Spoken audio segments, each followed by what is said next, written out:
the next adventure session here, could we quickly just run through what we acquired on Adventure 1? Sure.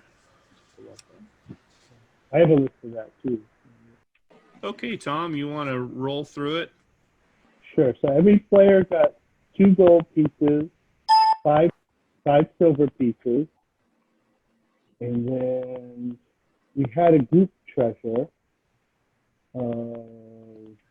Group treasure is 3 gold, 20 copper, and 4 silver. Yep. And then we found 50 feet of rope, a mallet with 6 iron spikes, and then Gurak took a shield, and then Agnar also took a pry bar that he found. Okay, so just so I understood, that each member of the party picked up 3 gold pieces, 20 copper pieces, and 3 silver pieces. Is that right? No, that was the group party. That was the treasure we had left over.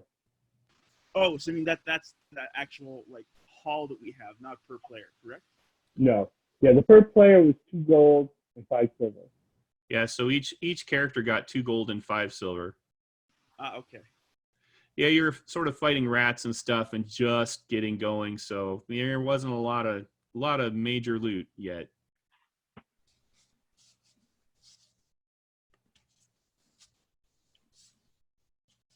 But you lived. Up 350 XP, correct? You did, and you can apply your percentage bonus to that if you like. If your character qualifies, which I think all of you do.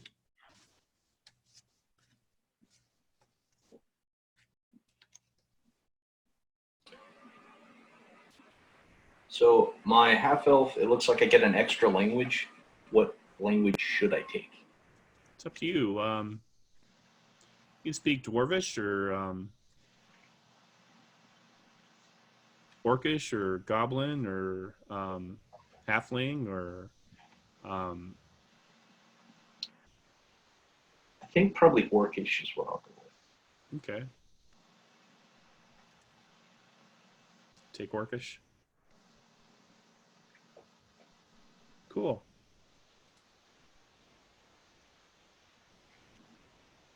So in our session 0, we just sort of metagame that the characters had gotten to know each other enough that they felt comfortable, just starting to adventure with each other. They didn't know each other really well, but they'd been staying in the same tavern for a few days. They'd gotten to talking about wanting to adventure, and they'd agreed that they would give that a shot together.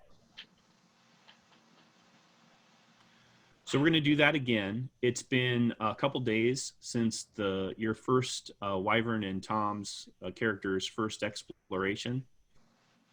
And Baron Sissy Fell and his compatriot are not in the tavern. They left to go investigate something else the day before, and they haven't been back yet. Hey, Ed, I have a small suggestion, not to interrupt your introduction here, but seeing as how you're recording this, you might want to briefly set up your game world and then descend back into the inn, just so you orient the viewers as to what exactly this is, if you want. Oh, okay. Well, I'll do that very, very briefly. You guys are in the city of Bulgrad, which is in the north. In the kingdom of Osvik, which is kind of a small northern petty kingdom. Bulgrad sits on top of this huge hill called the Cunning Tor, and it's been the capital of the kingdom of Osvik for many generations.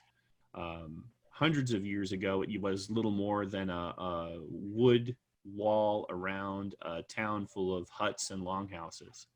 But there was an invasion into the north from the Necrogarchy of Lang about 300 years ago, really. It's been a long time.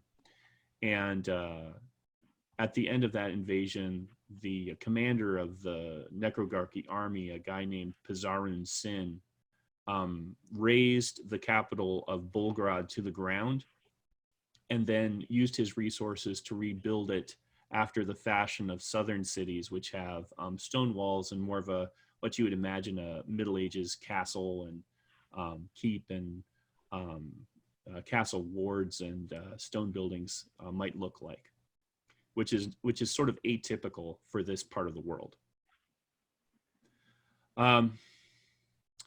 Pizarro's Sin was called the Wraith Lord. He never really claimed that moniker for himself, but he had a lot of necromantic power, and so that's just what the people in the North came to call him. He seduced a group of the Ragged Cloak Druids to give up their connection with the wilderness, to completely abandon all of their nature magic and give up their ability to shapeshift in order to grasp for what he offered them or convinced them was greater power through studying the stars and the movement of the planets and building these big stone henges, and created the Druids of the Henge, which basically worshipped Pizarro's Sin as their god.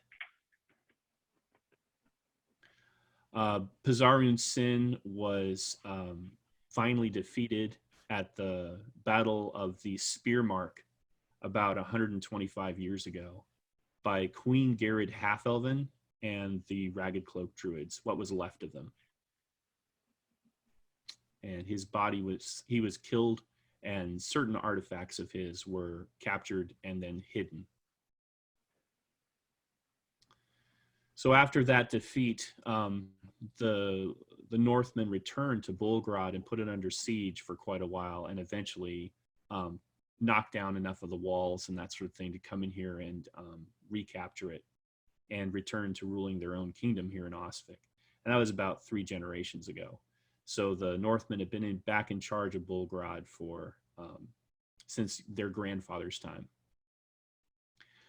You guys know that there's some caves under the city that have lore that goes back for a really, really long time, all the way back to the days of the elves.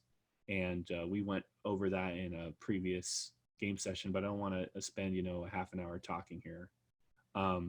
But you've decided that it might be interesting to explore those caves because not only are they connected to the elves, but they are connected to the former kings of Volgrad who were buried down there, and also the time period of the evil kingdom of Asmorgar, which is what Pizarro's Sin called his kingdom.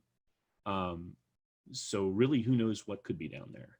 I know that there's sewers down there and a water network and various things, but there are no maps that you know of right now of where things are or what's in there. So last game session, you guys went in and just started to breach the first level of the caves. And you kind of looked around town a little bit, but you didn't explore the town very much. You pretty much went straight for the caves, which is fine. You can do whatever you guys want. So that's it. That's my intro. Right. Great, very exciting. So we start the adventure at the inn, as you said? Yep. You start back at the inn. Over the last couple of days since your return, you've met Yager, who is a human magic user, and he's staying at the inn, but he is supposed to present himself at the chapter house of the Pentagarchy. He's very obviously a magic user, very obviously walking around with a Pentagarchy robe on and staff and that sort of thing. But he's eventually, he doesn't have to do it this game session, but eventually at some point he's going to have to go over to the chapter house and introduce himself to his teacher, Savella. And then you also met Lothon, right? That's right. Lothon, who is looks like kind of a fighter. He's kind of kept his features pretty hidden, although over the last couple of days you've kind of figured out that he's a half-elf. But again, we've sort of caveated that the player characters are going to know, there's a half-orc in the party if there is one, and there's a half-elf in the party, just so you can cooperate and kind of watch each other's backs in case you wander into the watch or something, and you're not just, throwing somebody under the bus. Gotcha. So these aren't really trusted friends of your guys, Liam, and in a party of 3, we have everybody play both their characters. Okay. These aren't really trusted, really deeply trusted people, but these are people you're willing to try adventuring with. You know. All right. Well, Zuxin relates the adventure that the party had during their first exploration of the caverns to our new party members, and asks them whether they'd be up for trying to map out more of the cave system. So Jagger is very interested in finding out more about this cavern system. He thinks that the maps could prove useful to his instructor, perhaps. And Lathan is also interested, perhaps, in figuring out places to hide should he be caught by the watch.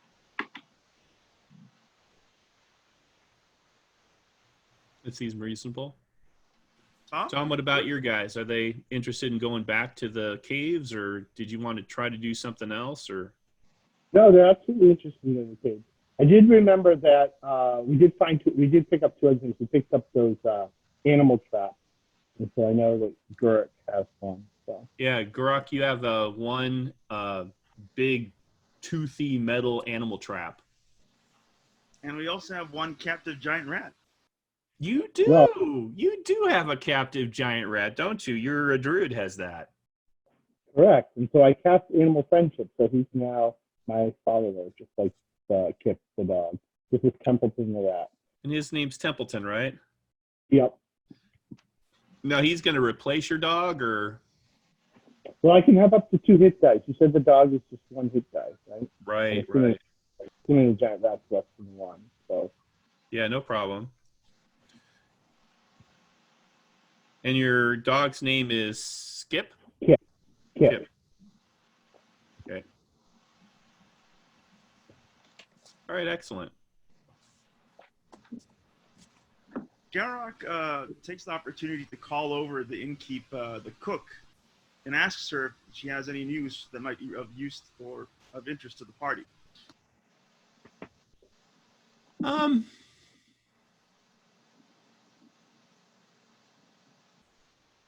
Sure. She'll come over and kind of be wiping the table, thinking for a moment, and she'll say, well, I heard there was a fire over at the village of Langercliff. On the same day you and your friends went out exploring. Garrock hands her a silver piece and thanks her for her troubles. Does she have any more information about the fire or rumors about what happened at the village? Well, a fire is a big deal. That could really ruin a situation for a whole family. So I guess it was pretty serious. I don't know the specifics, but I think that two longhouses burned. But I don't know that it's really related to any kind of like anything interesting, like a monster attack or anything like that. Sometimes these things just happen, but it's pretty rare. It's been a few years since I've heard of somebody losing a house in a fire, outside of the war. You know about the war, right? yep, we know Garrock about knows about the war? Yeah. The Kingdom of Freighter tried to attack us last spring, but somehow King Goodbrand caught wind of it and ambushed them and managed to defeat them and drive them back into their lands. Although there is a tale that Sigurd Snake in the Eye, who's the king of Freighter, is impossible to wound with a weapon. As long as he's fighting, that no blade or axe can touch him. That's a story anyway, but the source of the story is a little troubling. And what source would that be? Asked Garrock. I've heard it's something that's been talked about by the Corby that serve the hags around here. And the hags are respected and feared. They're one of the oldest powers in the north. The Corby are their priests or wizards or whatever you would call them. I've never really known a Corby. I don't really want to know one. All right. Well, a little out of character. Tom, Liam, what do you guys think? You want to check out the story on the village, or would you like to descend back into the catacombs? I'm easy. Both of those sound interesting to me. Jagger's definitely going to be interested in the hags, heretics. I'm up game either way. So if people don't have a preference, then I guess maybe going back down to the cabin. I Just personally because- wouldn't mind the Yeah, catacombs. So since you guys are kind of ambivalent about where to go, let's see what else we can find down there. Sounds good. Hey, can I get everybody's character names? It'll just so I can refer to everybody in character. Sure. So my dwarf is named Agnar, Agnar, and my druid is Braden, Braeden. Okay. And I have a half-orc named Garrock the Knight, and a magic user named Zuxin the Wanderer. Gotcha. So, Wyvern, you're Zuxon and Garrick, right? That is correct. All right. And Tom, yours is Agnar, and the second one was, I didn't quite catch it, Carrot? Sure, Braden, Raiden. Braeden, Braden. Braden with a B. Gotcha. And Agnar, you said was a fighter? He's a dwarf. He's a dwarf. Oh, dwarf. And what was Braden? Braden's a human. He's a druid. He's a initiate of the Ragged Cloak. All right. Cool. Liam, are all your characters kitted out? You have all the equipment from character creation? Yeah, I think I'm good to go. I'm going to, hopefully it's all right if I take the liberty and give Jagger some paper just to take notes and map and whatnot. Yeah, absolutely. And Jagger has, we didn't roll for his gold. He has 11 gold left. And 17 silver pieces. All right. Awesome. Okay. Well, Wyvern's party is ready to go to the catacombs. Okay.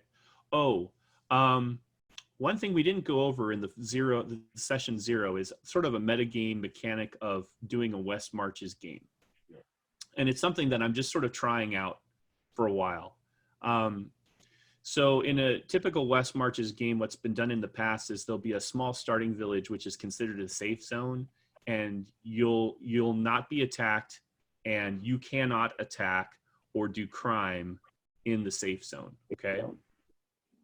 So the safe zone for you guys is just 3 buildings. It's the one that you're in right now, the Black Pilgrim Inn. It's the herbalist across the street. And it's the boarded up old house with the notice posted on the front. That's sort of a geographic area on my map. Now, the only really meta mechanic that applies to that is, let's say one of Liam's characters gets hit with some kind of a poison that's going to kill them over time. If they make it back to the safe zone, that will make their character go unconscious, but it will suspend the progress of the poison and give you a chance to maybe cure it. That is very important meta knowledge. Thank you for letting us know. Yeah. Also, you're not allowed to, you are unable to attack or rob anybody in that area. Well, that's unfortunate for Garrock. Well, you don't want everybody to hate you. Very true. Very true. Hey, you haven't posted a drawing of the layout of the town anywhere, have you? Not on the base camp site, but it's around. I've got it here. Not that this is going to help you much, but I can eventually post this up. Yeah, that would be great, just because I have no idea. I know you described in quite detail how we made it to the caverns, and I know So this is the Black Pilgrim down here. Mm-hmm. You've got the herbalist shop here, and you've got the abandoned or closed up building there. Right up the street, with an eye shot of the front door of the Black Pilgrim, is the gate to the first ward. And yesterday, or the last time we played, you noticed that it's pretty heavily guarded. Mm-hmm. And then you kind of wandered your way back down this way. This is the chapter house for the Pentagarchy, really close by. And so this building here is sort of the end of the safe zone. Okay. There's a graveyard here, and then there's a hole in the fence where you met Warren and Bill, the guards. Okay, yeah. And there's the cave entrance. Okay. And where was the place with the black elm tree where we gathered like wood for torches? A lot of that is scrub, but there's a barrow down here. Okay, it's down there. Captain's barrow where the black elm is at.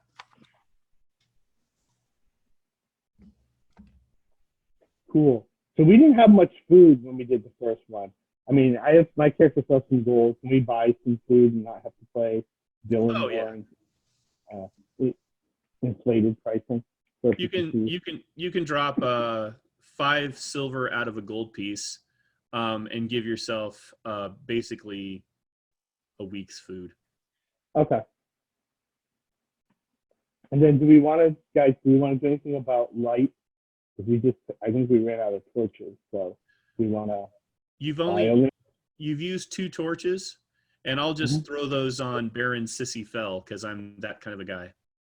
Yeah, I'm pretty well stocked on torches, so that's not going to be a need for us. Okay. But did we want to get anything else? Thinking maybe we want to get some oil or something. Yeah, do you want to see what else you can scrounge up? Let me grab a book from here. Yeah, actually, Tom, that's not a bad idea. Some more hunting traps, some burnable flasks of oil. Those are good things for us to pick up ahead of time. All right, so upstairs, the Black Pilgrim is a pretty big inn. It's the only really significant large inn in the whole town of Bulgrad. Okay. And Lothar, you have a little insight that nobody else has because you're the cousin of Garrod. Garrod, the Queen of Skirga, owns this tavern. Nice. And she has magically warded the entire area of the tavern around it so that none of the spells of the Pentagarchy or any of their scrying magic will work here. So that whole magical safety zone, that was created by Garrod. And there's a reason for that, but you don't know it yet. So anyway, upstairs, there's a little shop. You know, like if you go to a really expensive hotel in the city, sometimes they have like a little shop where you can buy stuff. Well, this place has a little shop upstairs, and it's called Habdar's Gear. And there's kind of a middle-aged, sort of paunchy-looking merchant that looks suspiciously like me. And he runs this small shop. And also your hostess, Freitas, the cook, will tell you that next to the shop there's a little workshop area that anybody who's staying at the Black Pilgrim can use. And it has a couple workbenches and common tools for small carpentry projects or small metalworking projects. It's not a forge or anything, but you could repair armor and stuff up there. And then it's got one small shelf that contains some of the basic tools needed for herbalism and alchemy. So if you gather up some mushrooms or you find something like the root of that black elm tree and you bring it back here, you can just go up to the workshop and mess around with it and, poison yourself or whatever you're going to do.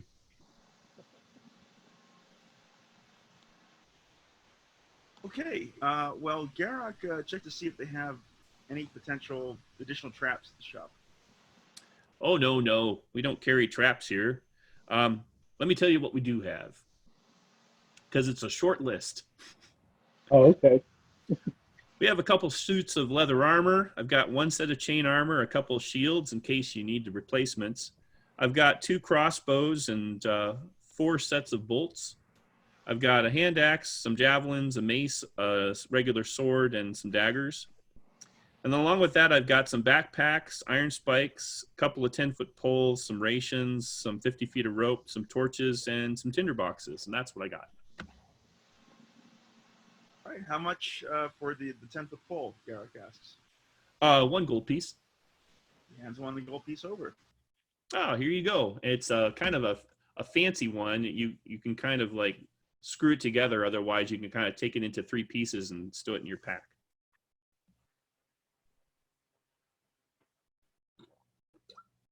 Nothing but the best quality here at Habdar's Gear. Did he have flasks of oil for sale as well? Oh, no, no. You know, oil causes fires. And we love this old inn, and, you know, adventurers can be a little bit irresponsible with flasks of oil sometimes.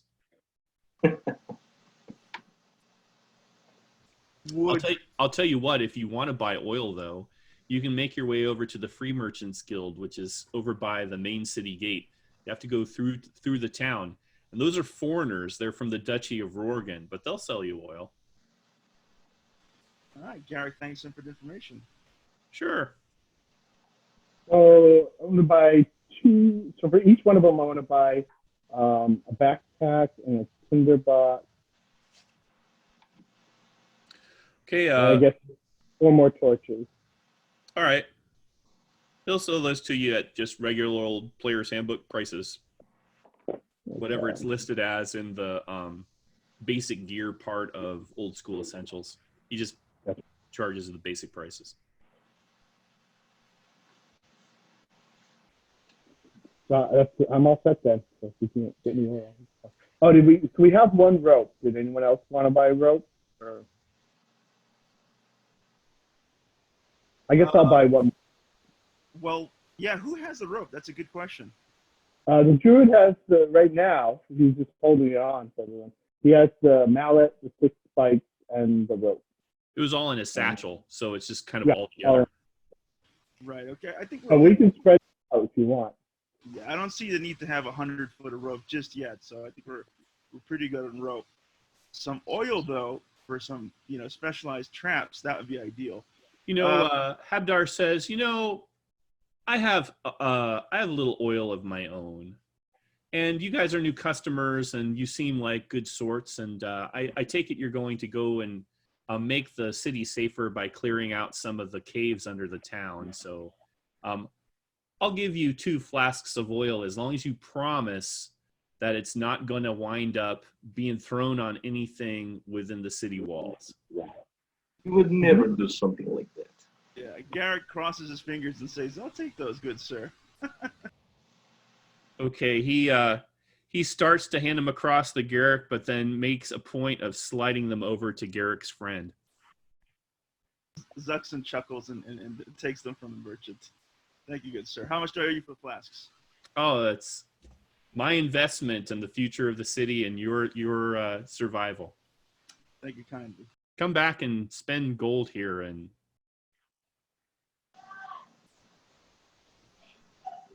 let me know how I can help you. You know, Berger the alchemist across the street is a pretty good resource too. Once you get, you're going to need to accumulate some gold, but once you get some gold, you know, he'll actually sell you recipes of how to make different potions and stuff. Oh, awesome.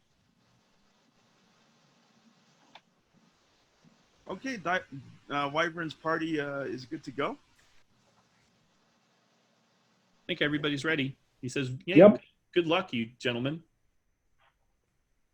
All right, Liam, Tom, should we make our way to the catacombs? Sure. The plan. All right. So you have to bribe the guards to go down. It's a 1 gold piece toll. So. All right, you step out through the front door. You're leaving the tavern. And the wind picks up in a gust, and small dust devils spiral and dance down the uneven stretch of the muddy way. a city pendant on a pole atop a nearby building, probably the gatehouse nearby, sort of snaps in the wind. And it's a white field with sort of a classic Viking black raven in flight is the heraldry for the city. So you start making a beeline along those same buildings you passed previously towards the hole in the wall. Mm-hmm. And on your way, this woman kind of comes out from between the buildings, and she doesn't have her baby with her today, but you recognize her. Mm-hmm. And she kind of steps in front of the druid, Braden, and looks at the ground a little bit ashamed and says, good druid, I forgot to thank you for your kindness. Quite all right, my dear lady.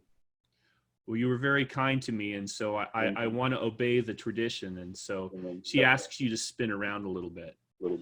Tom, Liam, just as a reminder, please mute your microphones when you're not interacting with the DM. You're getting a bad echo. Okay. Not sure where that's coming from, but okay. It's just feedback from between the different mics. It just happens. So, Tom, does Braden turn around? Sure. Okay.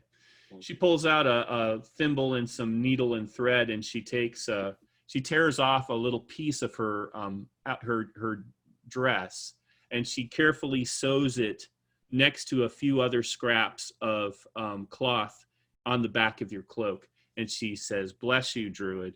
And you get a +1 on all your rolls for the rest of the day. Oh my goodness, Tom. Awesome. He's paying dividends here.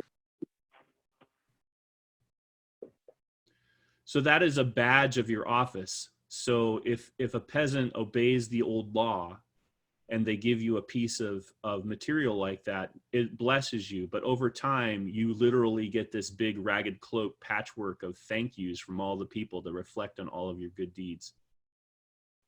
That is so cool. All right, so you continue on towards the hole in the wall? Yep. All right, you see Bill there and Warren, and they're sitting on some rubble and just kind of gazing across the countryside. And they don't even notice you walking up from behind them. They're just sort of relaxing. They don't seem at all concerned about anybody walking up behind them. Like So if you want a surprise round of attack on them, you have it. Yeah, I don't think we want to do that. But should we sneak by them? No, because they're right next to the big hole and it's daytime. But you know, if you don't hide your presence, they'll notice you. They'll probably talk to you. Zuxon hails them. Okay. Warren, who's usually the mouthpiece, sits up and he says, hey, good sirs. And you realize that, he's not a Northman. He's from some other part of the world and is just a militiaman. He's not a sworn soldier or a warrior of the king at all. He's just kind of a hired guard. He says, well, welcome back. I'm glad to see you, right, Bill? And Bill goes, oh, yes. Great to see you again. Will you gentlemen be heading off to the cave? Zuxon asks Bill and Warren if anything's transpired at the cave entrance since our party last passed here several days ago. Oh, well, the other night we heard this horrible howl from down at that barrow, and that's the first time we've ever heard that. And boy, it scared us something fierce. And so it was right at the change of the watch a few hours after dark. So we called for some help and we increased the guard around here. And, I didn't stay around very long, but I heard that, there was something lurking around by that barrow. First time that's ever happened. Well, Zuxon turns back to his companion and says, we don't really have a cleric. I don't think it's a good idea for us to play the hero just yet at the burrow. Oh, I wouldn't go near there. You couldn't pay me enough gold to go near there. No, no, no. Well, Bill and Warren, it's good to see you guys in good health and not eaten up by some terrible burrow monster. Would it be all right if we could head down to the catacombs? We have more mapping to do of the lower depths, and I'm hoping that the gold we gave you last time is good for at least one more trip. Well, there's something about that. Now, having you be so successful as to come back, I did figure we'd see you in a few days. So I made a special trip over to the herbalist, and I did pick up some little herbal remedies of his on the side chance that you might want to perhaps buy one or two. Oh, that's a tempting pitch right there. All right. Well, Zuxon turns towards what's the druid's name again? Braden. Braden, what do you think of these herbs? Are they of real benefit to us? I'll look He and shows see them if to you. yeah, I'll take a look at it. So are they just herbs or are they herbal remedies? Like they're already potions? They're like little small potions. Oh, okay. And I mean, would I have an idea what they are? you don't know exactly what's in them, but you'll be able to tell if they're legit. And yeah, they're legit. It looks like the kind of thing that a peasant could, if they saved up their gold, they could go and buy. So, Bill and Warren must have put together a little bit of their pay and bought these, hoping they could sell them to you at a little bit of a markup. Mm-hmm, mm-hmm. But how much? it's only gonna heal you a D3 over 10 minutes.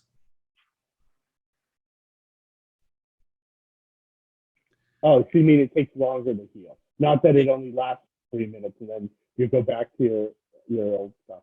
No, it just takes a while to heal you. Gotcha. And how much are they asking for these?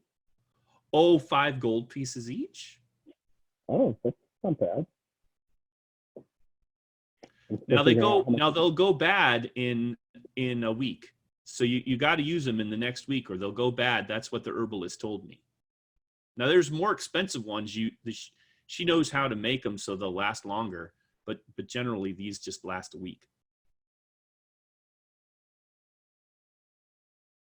Yeah, I think we should definitely buy whatever potions we can afford. Breeden, this is Zuxon speaking here. I'm not so sure.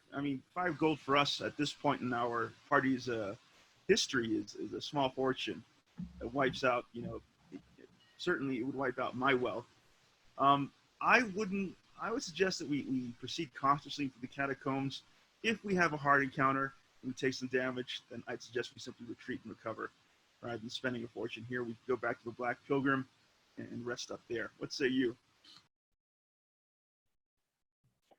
Well, I don't disagree, but if someone gets hurt really bad and is on death's door, this may be the only way that we get them up to be able to get them out of the cave. That's a very good point. So how should we go about this? I'm willing to pool some of my gold to buy a potion. How about yourself? Sure. I was still figuring out how much I owed for what I bought. So, yeah, I think between the two of us, we could definitely, buy a potion. So. Okay. Zuxon hands over 5 gold for 1 potion. Okay. Oh, okay. We're splitting it. If everyone, we have 6 party members. If everyone, so why don't we buy 2? If everyone kicks in 2 gold pieces, then actually we don't even need that much because that's 12. Well, that's another way we could do it. Liam, are you down for that? Yes. All right. So why don't you let one of Liam's characters haul one of them, and then one of your guys, Tom or Wyvern, haul the other one. And yeah. Well, I think having the 2 magic users hold on to them because they're the ones with the least hit points, most likely. Okay. They see them go down before they get to use their spell, the 1 spell for the day. True. True. All right. So Zuxon grabs one, and I guess what's the name of your magic user again, Liam? His name's Jagger. Jagger. Okay, Jagger gets it. Sorry, I'm having trouble with the mute unmute thing. Yeah, I forget sometimes myself.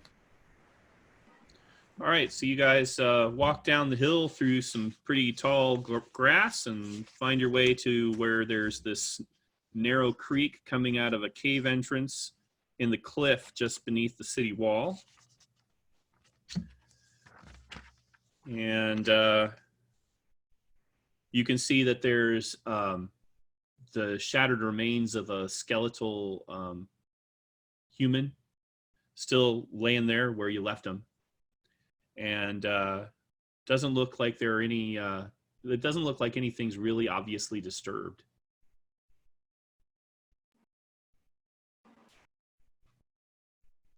Okay, should we establish a marching order, Tom and Liam?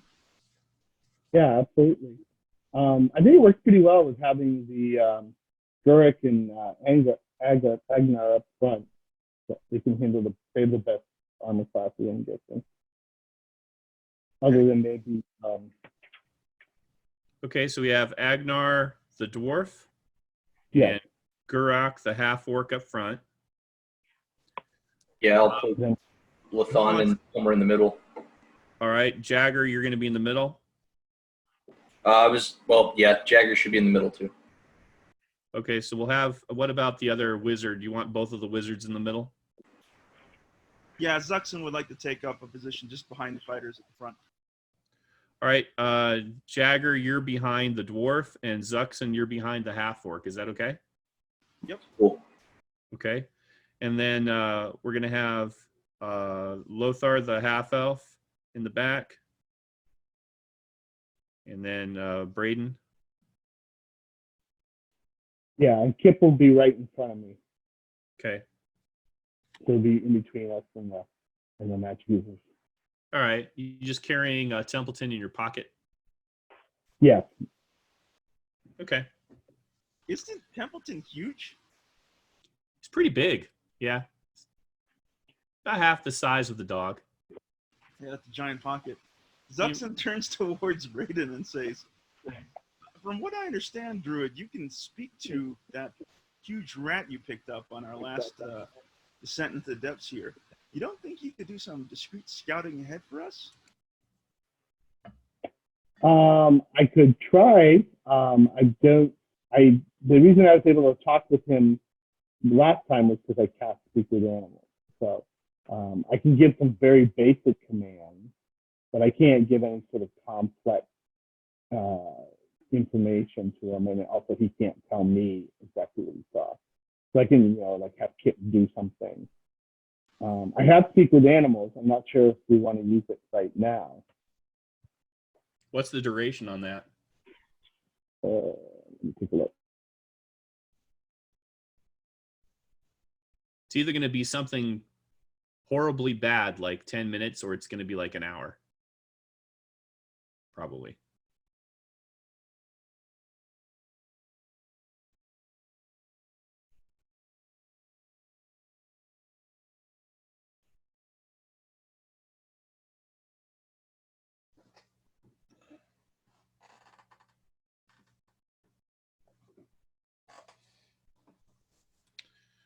Yeah, so it's an hour. Okay. Well, that's till your first torch goes out. If you want to use him as scout early, or do you want to hold on to him until later? Yeah, I think I want to hold on to him until later, till we get to something we're really nervous about. Okay. All right, so Agnar and Gurak, you guys lead the party on in the way that you came last time? Yeah, so I'm going to proceed. I'm going to take up a point for the group, and I'll be searching for traps and using my 10-foot pole just to make sure that nothing was rigged in our absence. And before I do that, Garrett turns towards the party and says, "So where do we want to begin? If you recall, we go down this main corridor. It will come to a branching path. That's the one that we took last time that led us to the rat nest and warrens. There's still more that we can explore there, or we could try our luck and proceed further down this main path. What say you folks?" Why don't we go down the other path? All right. What do you say, Tom? I'm fine with that. Sure. When we were in the pool room, there wasn't anything else in there, right? We had gone through the door and we had found the room with the flowing water and everything. It didn't lead anywhere else. That was the end of that corridor, right? No.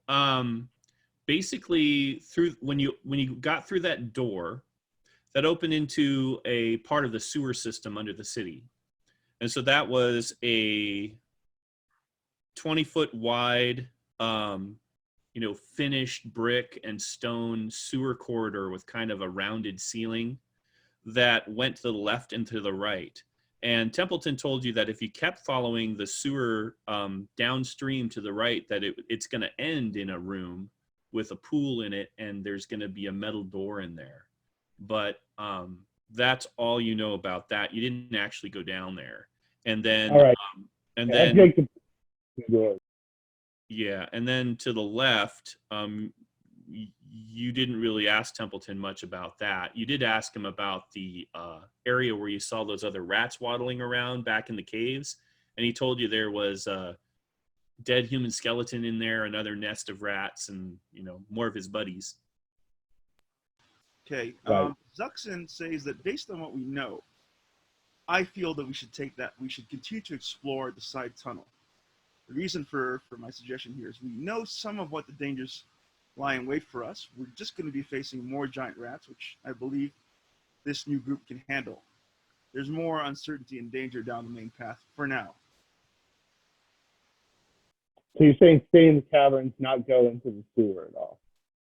No, well, out of character, what my character's trying to explain is that I feel like we should try and continue to map that section of the catacombs that we were exploring on the first session, because we know for a fact that there are additional rats' nests within that network of caves and tunnels that we can take on. We had that information given to us by your current animal companion, the rat that you picked up.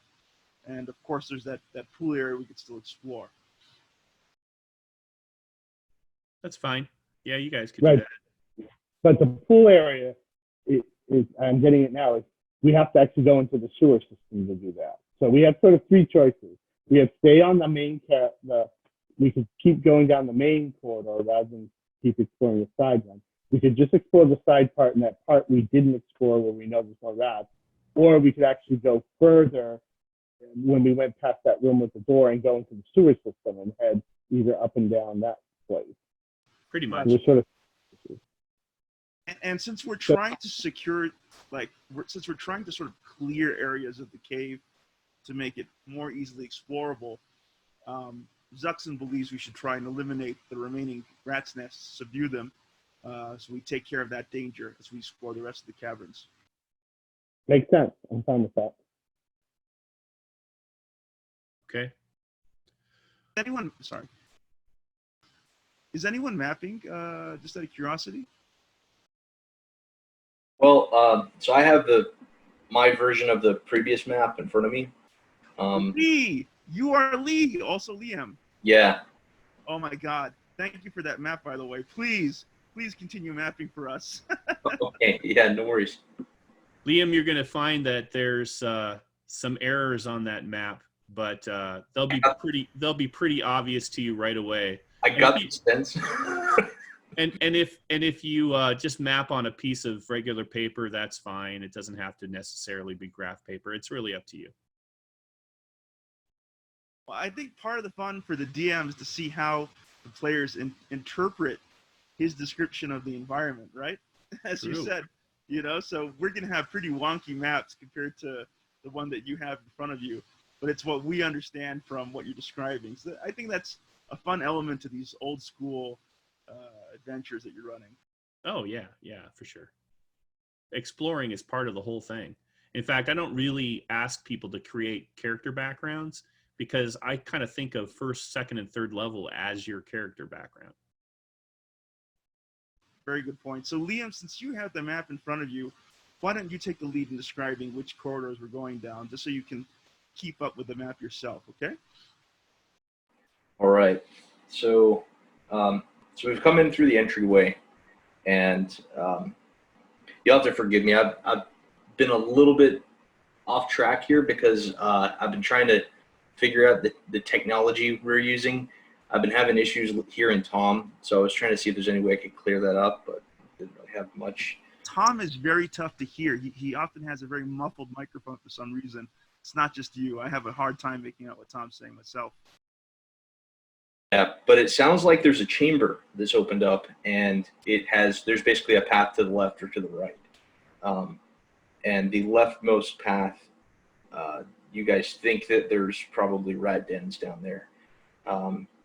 And I think it sounds like the rightmost path. I'm honestly not too sure. I'd like to hear the description again. That'd be better. You're correct, Liam. So on the map, you have the entrance, and you have a line that goes forward, and it branches. It has a small little branch going towards the left. That hits an intersection, and on the right, the map leads into a small cavern which we explored. Going straight, we come across a small little cavern space with a door set against it. And that was where essentially we ended our last adventure. We managed to open the door and defeat several rats. We captured one, and Tom's druid was able to speak to one of the surviving rats and discover that if we were to go further down the corridor past the door, it would lead us to some kind of a pool. If we were to go back to the intersection and head to the left, that would take us to several additional rat warrens. Gotcha. And that seems to match the map pretty much dead on. Okay.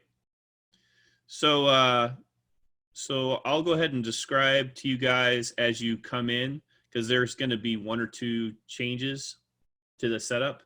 And Liam, you can kind of start your own map and then kind of try to see how close you get, okay? Just curious, does this sound better than what you were hearing before? A little bit. I upped the input volume, because maybe that was the problem. Yeah, I think that's a little more clear, actually. Yeah. Okay.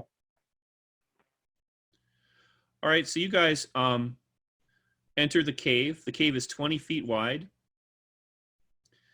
The tunnel of the cave has a 5-foot wide natural creek that kind of trickles out of the cave and then exits it and goes down the side of the hill, okay? The cave goes in and starts to kind of curve to the right and then back around to the left, but it's all one cave, one tunnel. And then on the right-hand side is where you see a 5-foot wide narrow gap in the wall. And that's the gap that you went through into where the rat warrens are. So that's actually on the right. The tunnel itself continues past that another 30 feet, and then it branches in a V. There's a smaller tunnel that goes to the left, and then the main tunnel with the creek in it continues straight.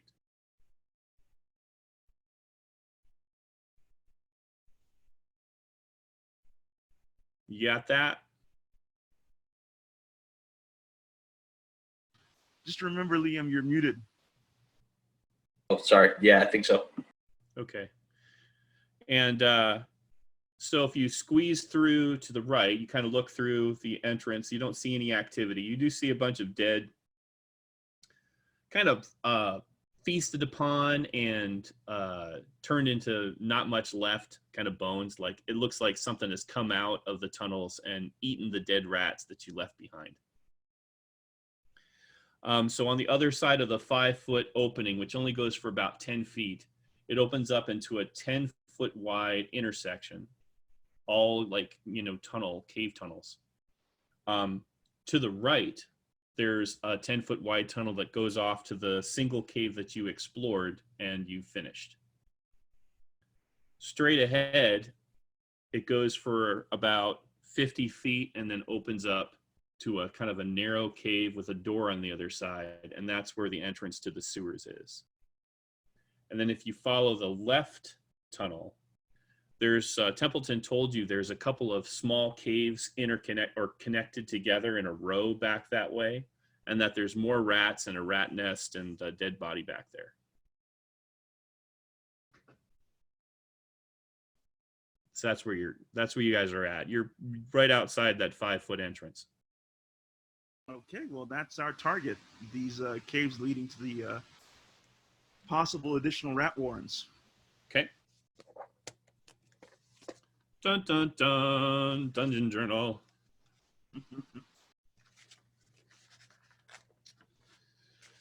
So let's see. All right, so you're in the intersection.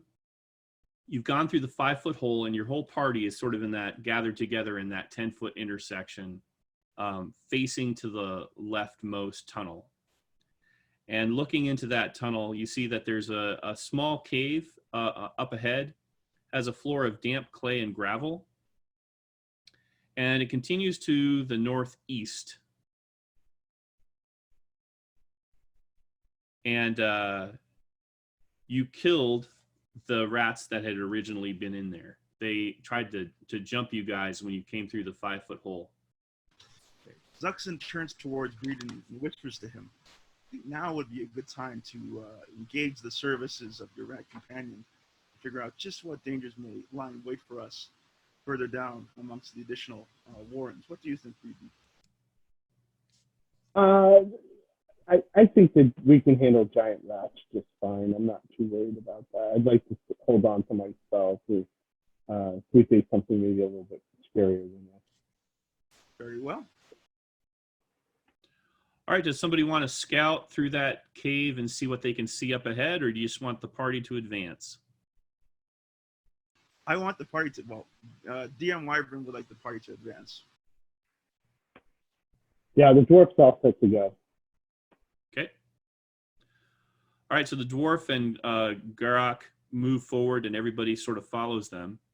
And you can start seeing the rest of the cave further on up. So your infravision is starting to kind of make out what's ahead. So there's a small cave, it narrows. There's a very short, like 20-foot section, and then it opens up into a next cave. This small, dank cave reeks of filthy animal. 5 giant rats are on their are going to sit up on their haunches when they notice you. They appear to have been nosing around and climbing over the bare skeleton of an adventurer.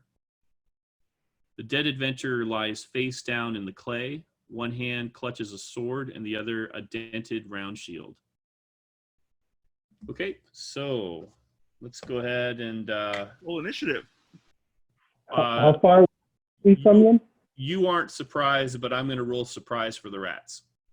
All right, the rats are surprised, so you guys get a free round. Are they far enough away that we would use missile fire, or we're kind of right on top of them? Well, you guys can see them. It's up to you when you want to engage. You have a round to either close or to hit them with missiles. You guys are in the kind of in the middle of the first cave, and you're looking forward 10, 20, 30 to 40 feet is where the rats are in the middle of the next cave up. Okay. What's the range of sleep? I think it's like 150 feet, something like that. I have to look it up. Time for the big character reveal. So Zuxin pulls out, I use a wand, correct? If I recall how I cast my spells, is that right? Yeah, you use a wand when you cast your spells. I pull out my wand and I cast. Oh, it's got a range of 240 feet. Well, okay, well covered then. So Zuxin reluctantly takes out his wand and casts sleep over the rats. Okay. Well, interesting. All right, so Jagger, Liam, I think you're muted, buddy. Yeah, sorry about that. My space bar doesn't work. So That's okay. I'm sorry. So Liam, Jagger, you've been trained enough that wand magic is a signature of the guild wizards, who used to run everything magically until the last big war, which was so devastating that that's where the Pentagarchy kind of came from. They kind of rose out of this promise that there was never going to be that kind of magical destruction again. So the guild wizards, you know, they're not only heretics, they're like the old vanguard or the old guard, right? Gotcha. So this guy pulls out a wand and casts a spell. I do not approve. All right, and he takes out all of the rats that he can see. There's 5 of them. Garrock moves forward and quickly makes short work of as many rats as he can in that 3 round that he has. All right, so Garrock goes up into the next room and he kills 2 of the rats. Agnar, do you go with him? Yeah, I'll definitely go up and help him out. Okay, so Agnar trots in there with him and kills 2 rats. Does the rest of the party follow up, or do you kind of hang back? So Jagger's going to hang back, but Lathan will go ahead and attack some rats. Okay, so Lathan goes in. He finishes off the last rat.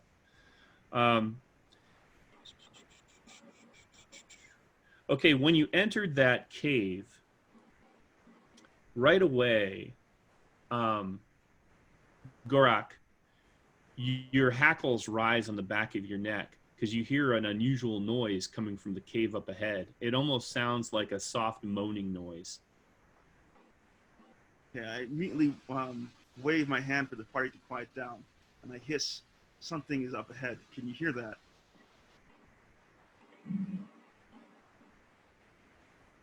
I strain to listen to see if I can hear more of what might be up ahead down that corridor. It's kind of a soft rising and falling, very, very quiet moaning noise. Does it sound like it's approaching towards us?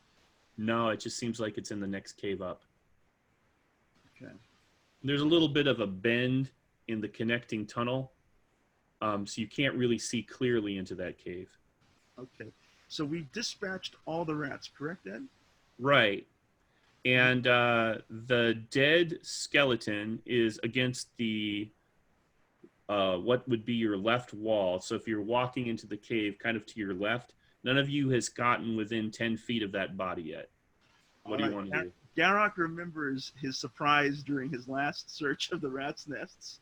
So he, this time, takes care to try and look at the corpse of the adventurer to see if he can see those telltale signs of blue light that might reveal an undead creature. Yeah, those of you with infravision can see when you know to look for them that if you take a moment and you watch, there are these little pinprick, silvery blue lights that kind of fade in and fade out. Not very many of them, but a few around the skeletal remains of this dead adventurer. And in the previous adventure, when they'd seen that, the skeletons had animated and attacked them. Okay. Agnar the dwarf is next to me, correct? Yeah. Yeah. I point with my longsword and I say, "That creature will rise and attack us if we near it." So let's shoot it with bows before we get near it. I'll pull out my crossbow. Agnar says, before we have a chance to lose some bolts, I say, "We can make this a little easier if I put down my trap a little ways away from the creature. As it advances to us, if it survives our missile volley, it will hit the trap, and hopefully that will do the finishing touch we need to defeat it." Jagger Okay. prepared his spell. Okay. Just in case it all goes sideways. That's the idea. Yeah. All right. So Garrock does that. He lays down a trap just a few feet in front of him, and then he takes up a position beside Agnar to cover the missile attackers amongst our party. Okay. Do you have dice with you, Leon? Yes, I do. Can you roll me a D6 for Lothar? Yeah. 5. Okay. Roll a d6 for Agnar, please, and a d6 for Gurak. All right, I got a 6 and a 1. Okay. Gurak, you clamp down with your foot, ready your trap, okay? And then you're got your crossbow. You don't usually walk around with it loaded on your back or anything, so you're pulling that back and putting the crossbow bolt in, and just out of the corner of your eye, you see this familiar furry shape kind of lope into the entrance of the cave where the moaning's coming from, sit up on its haunches, and stare at you. Okay, so some sort of sentient giant rat, huh? It's a rat. Yeah, big rat. Rats are smart. Okay. I don't have a crossbow, so Oh. I wouldn't be readying one. I Or probably a have my bow. sword field out.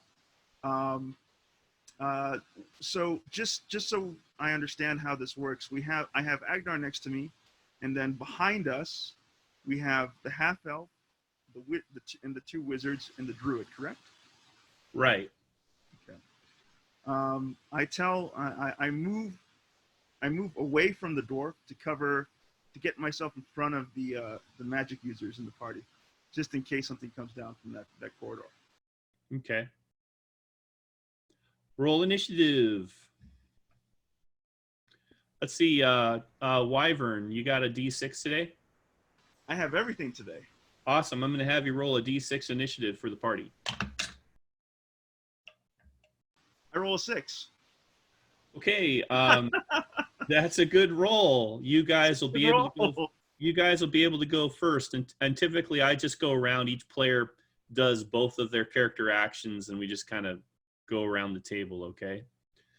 So I'm just going to start with Wyvern. Gurak, what do you want to do?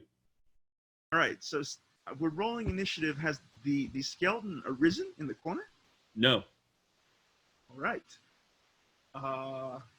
In that case, if I were to wait and ready for an attack, if the giant rat were to move forward, could I strike first? If it closes, yeah. In that case, that's what I do. I hold my position and ready to defend the rest of the party. Okay. What does your other character do? Sucks and twiddles his thumbs. He's out of his spell for the day. All right. Agnar, you see Gurak kind of break ranks and face the cave you haven't explored yet where the sound's coming from. And you spot a familiar-looking form of a rat sitting there in the entrance. What do you want to do, Agnar? Okay, so can we attack a skeleton that hasn't risen, or does that matter? You can open up on the skeleton if you want. This is what your character does. Nobody else pipe up because it's, split second time in here. If I notice the rat, I'm going to shift and fire at the rat. Okay. Go ahead and attack the rat. Ooh, a nat 20. Oh, no. Oh, my goodness. poor rats. So You guys are ridiculous. 6 and a 5. Oh, my God. So are you using a crossbow? Yes. Okay. So Garak's crossbow bolt hits this rat like dead center and basically tears it in half. Pieces go flying everywhere. Although the crossbow bolt continues to sail on and hits the stone wall behind it and kind of clatters back into that section of cave, and the rat kind of lets out a as it goes away. Brutal. All right, Braden, what do you want to do? I'm just going to have my spear ready just in case that skeleton animates. Okay, Jagger, what do you want to do? All right, he's still waiting to see if that skeleton gets past the first 2. And nobody shot it yet, so it's still just, laying there pretty dead. Yeah, and Lathan is going to prepare his sword. Okay. All right. When the rats round comes up, a whole bunch of rats come boiling out of that direction. You You're not really even sure how many there are. There's just a bunch. They kind of come boiling out. All Are right. these giant still or just regular size rats? Oh, these are giant rats. All right. Let's see. I'm going to have them close with those of you who have actions ready. You can take a swing because there's enough of them that they're going to spend their whole action closing with you guys. They have enough movement to make it too if all they do is move up. Is there like a significant cropping of stalactites on the roof? Not in this cave, no. Okay. Let's see here. By the way, who has a lit torch in the party? One of the humans, I'm guessing. Braden, maybe? Yeah, fine. I can have a torch. Okay.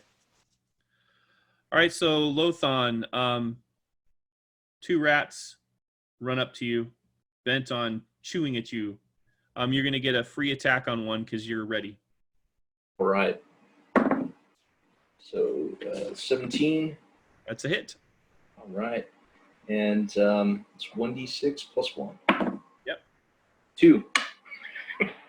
Okay, let's see here. You wound a rat. These rats look beefy. Beefier than you usually see them. Not incredibly beefy, but beefier than normal. So you wound one. All right, Agnar, 2 rats run up to you. But you've used your attack, so they just reach you. Gorak, 2 rats run up to you. Do you want to hit one? Yeah, I'll take my attack. Okay. I roll a 5. Okay, so you miss.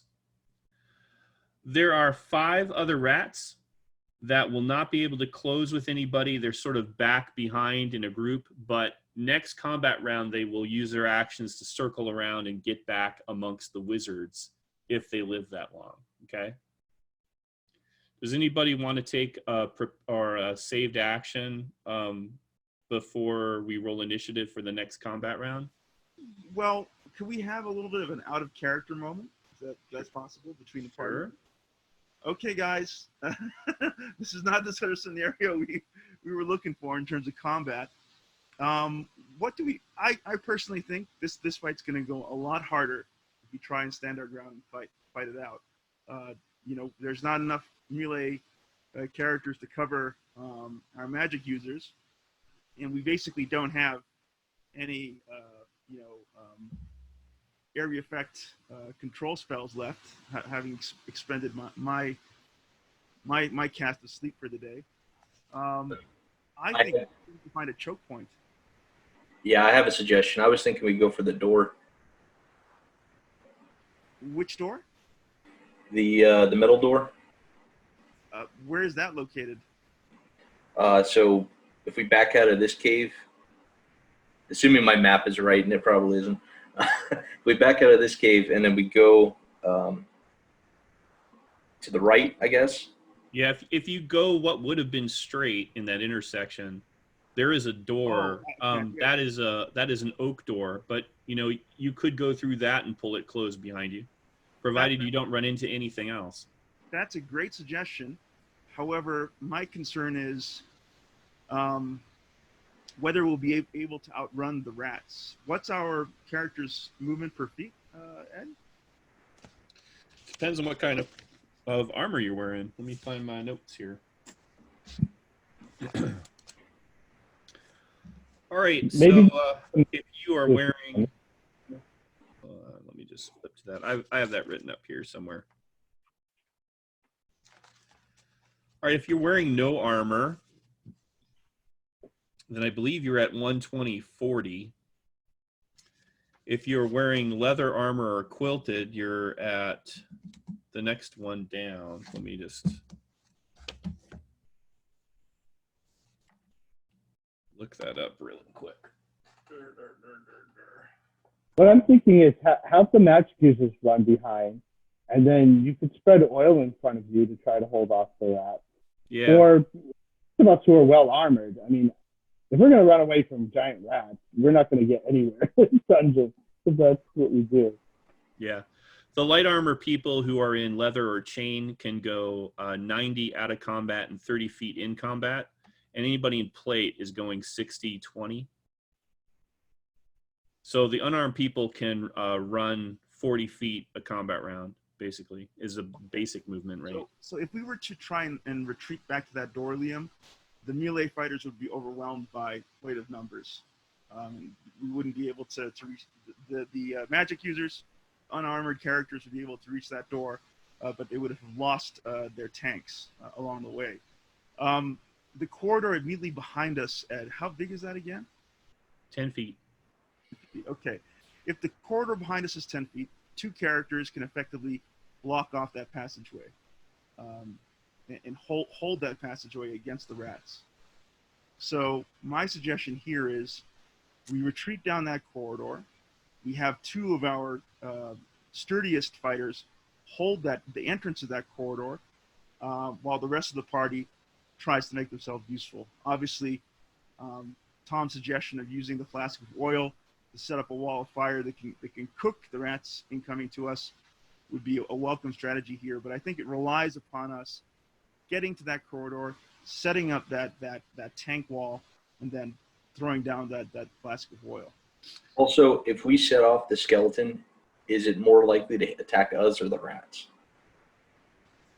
So that's a great suggestion. I'll tell you right now that the undead don't seem to take an interest in the rats, because in the previous adventure, Garrock explored a cavern that had a rat's nest in it, and buried in that rat's nest was an undead skeleton that rose up to attack Garrock when he disturbed it.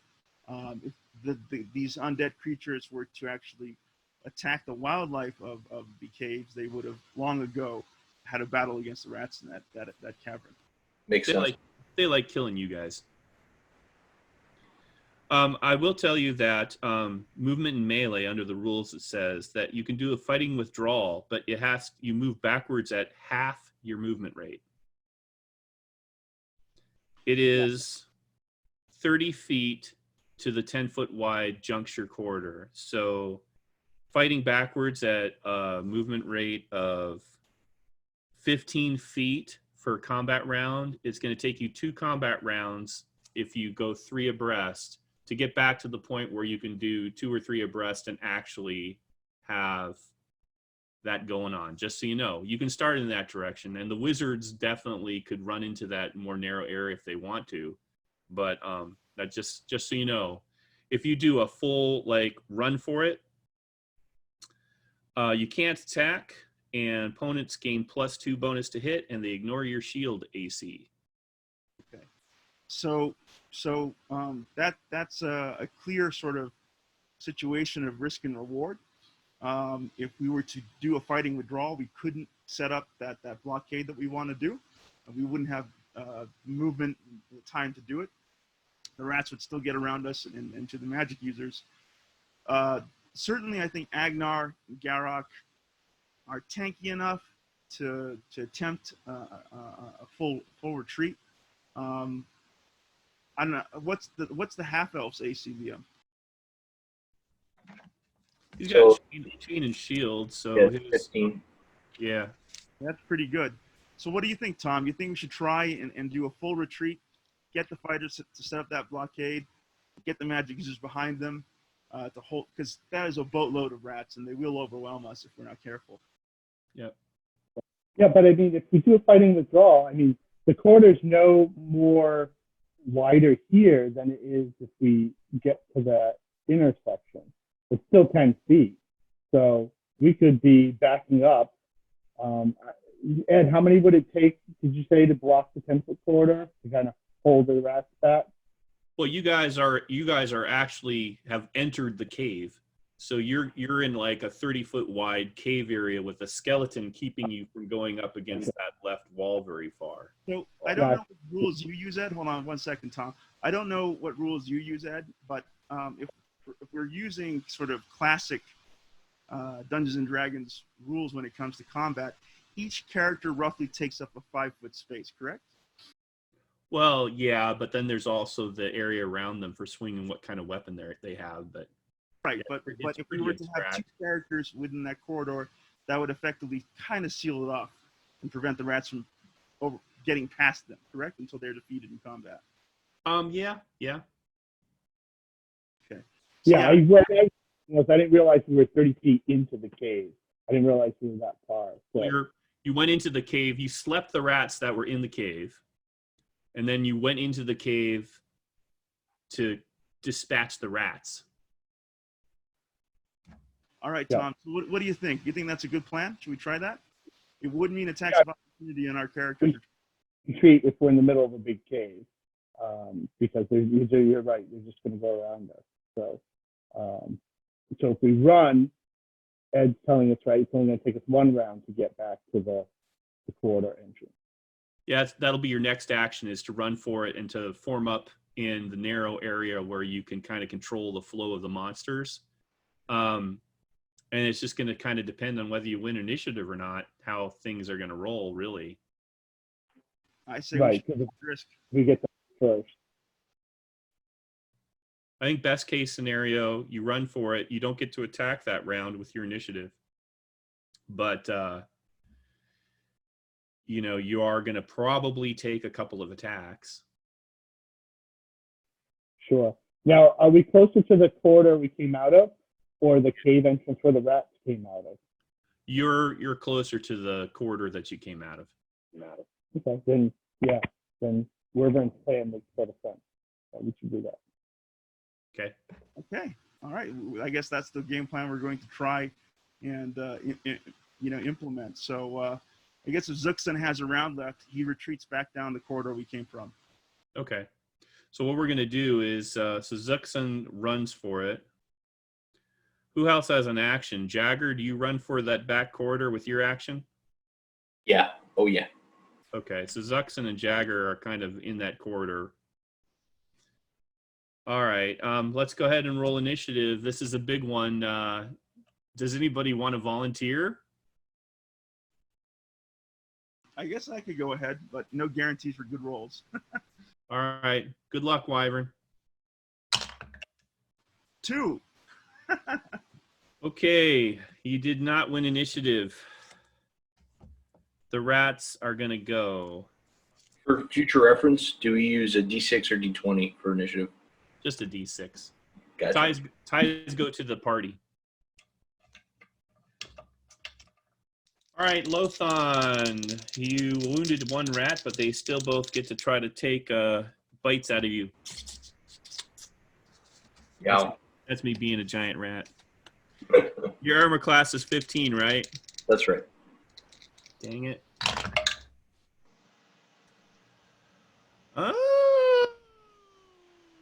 Oh, I think a 16 hits you. Holy smokes.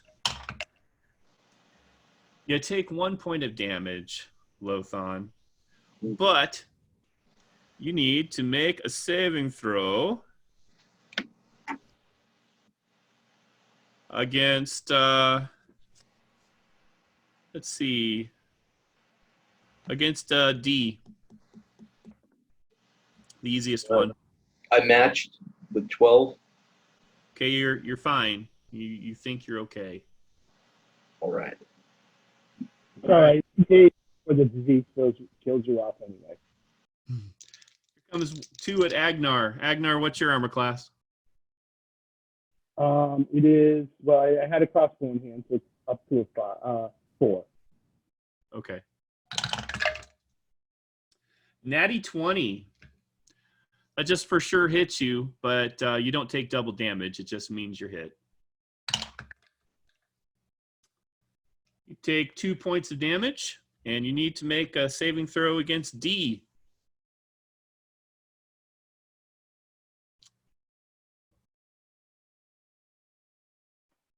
Yeah, nat 20. I made it easy.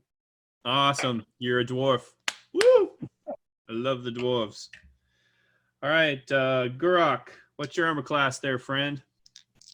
Let me check. I have chainmail armor and a shield. So what is that exactly? Oh, and a dex bonus too, I think. Dex of Chain armor and shield is a armor class of 4/15 plus a dex is a 3/16. I have a dex of 15. Does that give me a bonus? A 15 dex? Yeah, I think so. Yeah, I get +1 or -1. In case +1. you're on the top. Yep. So I need a 16 to hit you, brother. A 19 will hit you. You take 1 big point of damage. And you need to make a saving throw against D. I roll a 6. Oh, awesome. Yay, rats. I love my rats. Let me just take a quick look here at all the fun that awaits you. Tom, next time I ask the route to scout ahead, make it scout ahead. Please spell way too easily. Okay, so Gurak, this rat attacks you. It bites you. It doesn't, do a whole lot of damage, but it manages to like tear a pretty good chunk out of your ankle. You are moving at half movement. Oh goodness. Okay. And that wound burns like an SOB, like it's diseased or infected or something. Alrighty then. Good times. Yes. All right. Sorry. I get to have fun too, right? You certainly do. All right. So let's see. I think I'm missing somebody. We have Jagger, Lothar, Agnar, Braden the Druid. Oh, Braden. Did you run back with the wizards, or are you going to stay where you're at?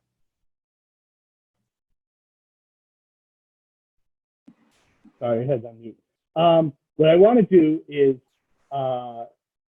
drop Templeton and try to tell him to lead off, if he can, distract some of these rats away from us.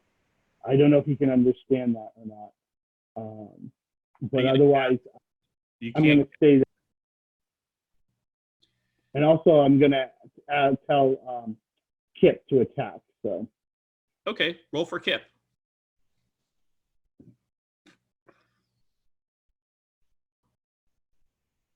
That's a miss 4. You rolled a 4? Yeah, the dog rolled a 4. Poor Kip. All right, Kip runs over to some of the extra rats to try to slow them down to save you and the wizards. And, the rats kind of circle around Kip. And you think to yourself, as a druid and knowing about nature and how nature works, you just sort of think, oh, Kip, that doesn't look good. All right. And Templeton kind of bounds over there and starts squeaking furiously. Okay? All right, it's your guys' round. Lothar, Agnar, and Gorak, you're going to retreat the best that you can. Yeah. I think that's the plan, yeah. Okay. You guys make it the 30 feet back. Gorak, you're in chain armor, right? I am in chain armor, that's correct. All right, so everybody makes it into the hole like you had planned except for Gorak, Kip, and Templeton. Gorak is limping, and he's about halfway there. So we have Agnar and Lothar defending the 10-foot wide opening, with Gorak desperately trying to reach it with 2 rats at his heels. And then Kip, bravest dog in the galaxy, man, in the fantasy realm. He's there barking furiously, trying to save all of you from these horrifying rats. And Templeton's doing whatever he can. You're not even sure what he's doing. He's just squeaking a lot and jumping around and trying to look exciting. Okay. Did I mention that Kip is a rat terrier? I think I did mention that. Right? Awesome. Well, he's brave. He hates those rats. Too bad he only rolled a 4. All right, it is initiative for the next round. Who wants to roll? I'll do it. Actually, Wyvern. Let's let Wyvern roll since it's his guy who's gonna die probably if he gets overwhelmed here. Geez, thanks, DM. No pressure, huh? No. 2 again. I rolled a 2 as well, and the tie goes to the adventurers. Oh, thank goodness. All right, Ed. So how could this work? Like, let's say Garak reaches the entrance. Could he exchange places with one of the frontline fighters? Yeah, he could. He could try to tell Lothon to step back. Okay, that's what he does then. That's my character's action for that round. Okay. Zuxon attempts to pour the oil on the ground in front of the fighters once Garak makes it through. Okay. So he empties a vial of oil. Okay. Roll a D20 underneath Dex. Just don't roll horrible. I'll give you a -4 bonus on your roll, so you'll tend to roll low and underneath your Dex. I rolled 14. I mean, I rolled 18, but with -4 is 14. Let's Okay. see. Dex, right? Yeah. What's your Dex? 13. I'm just one short. Oh, that's not too bad. Go ahead and roll the equivalent of. Go ahead and roll a D10 for me. Tell me what you get. I rolled a 9. Okay, that's not great, but that's okay.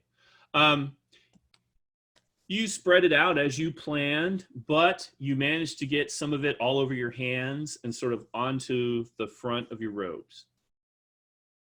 Okay. I stay well away from breathing. You're like, stay away from me with that torch. That's right. Cooked heretic. Wow, this is a moral quandary for one of Liam's characters if he's the one holding the torch.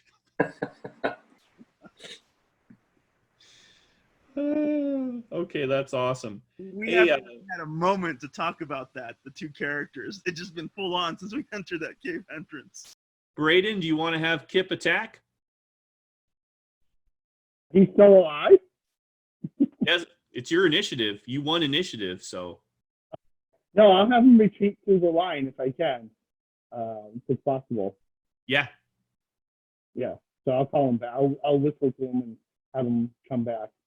So you whistle to him, and he comes back at the head of this wave of rats. Yeah. So how many do we think there are together? 11. Oh, 11. Okay, so that's doable. Yeah. I was imagining like 50. I'm like, oh man. That's what you thought at first. I mean, it's a dark cave, right? It's torchlight and that kind of stuff. I didn't want to just tell you it was only 11 rats, because then you would have been like, eh. 11's good enough. 11 rats, though. It's a lot. 11 rats that have some kind of condition effect upon hit. All giant rats have that. This is actually a little nicer. Gotcha. All right. Just out of curiosity, who has the highest dex in the party right now? Garak has 15. It's not either of my characters. They both have pretty average or below average. Tom? Sissy Fell has you beat, but he's not here. The Baron Sissy Fell has a dex of 16. Yeah, I have 13 and 14. Okay. All right. The second flask is going to Garak in the following round. All right. So you guys have all done your stuff. The rats don't attack Templeton. In fact, go ahead and roll a d4 for me, Braden, because it's your pet. So roll a d4. You want to roll high.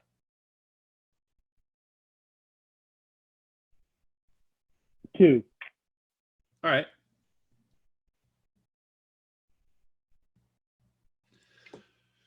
So Templeton jumps up and down and squeaks and runs in a circle, and two of the rats veer off from attacking you and go, and then they're like having a conversation with Templeton.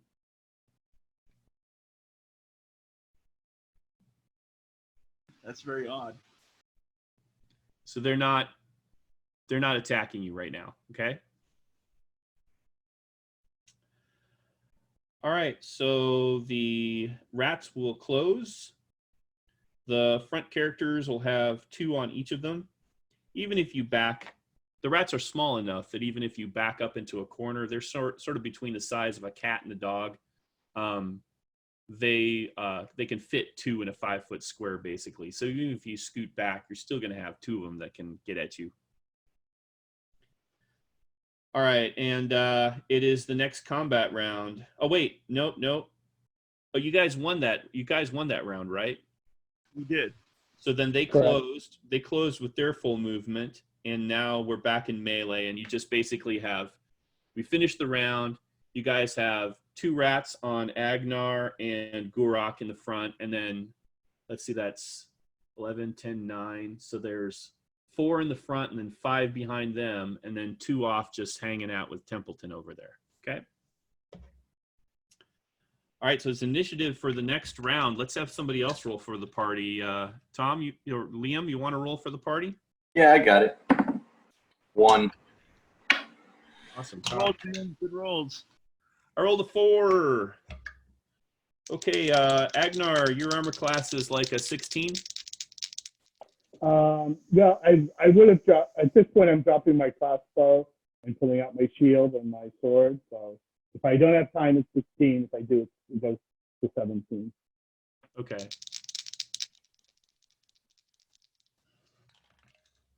I'll let you do it. Me and Nat 20s against you, dude. Oh my God. Okay. Poor Tom. Poor Agnar. I'm sorry, Agnar. At least their damage rolls are crappy. Not that they really do much anyway, because they don't do a whole lot of damage. Agnar takes 1 more point of damage, or takes a point, and he needs to make the big D save.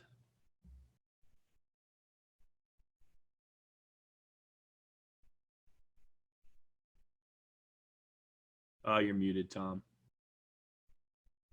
Yeah, I'm just looking it up. What is it? It's against D?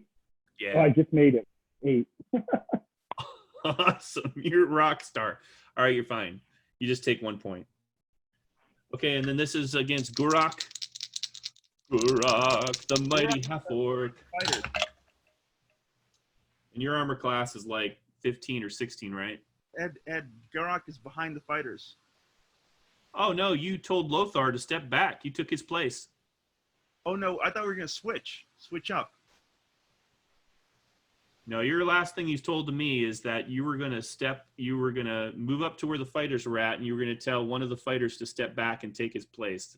Am I misremembering that? To get behind the lines, but I'm happy to be on the front lines too. No problem. Okay. All right, well, they missed you. All right, so now it is your turns. Gurok, you can go ahead and take a swing.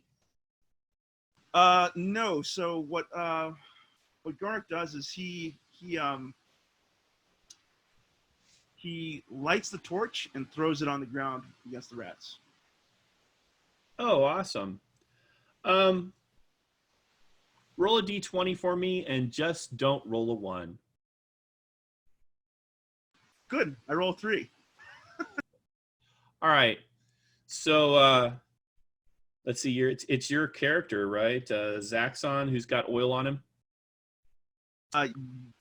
Right, but Zaxxon's behind the fighters, right? I know. Okay. So you take the torch and you throw it onto these rats, and off of their fur and some of the debris that's on the ground, this stuff goes up, and there's sparks that fly everywhere. And Zaxxon's like, stepping back away from the fire, but he almost got hit by some of those sparks, which would have been really bad if you'd rolled a 1, but he's okay. Thank goodness. All things to be thankful for. Go ahead and roll 2d4 damage for the fire.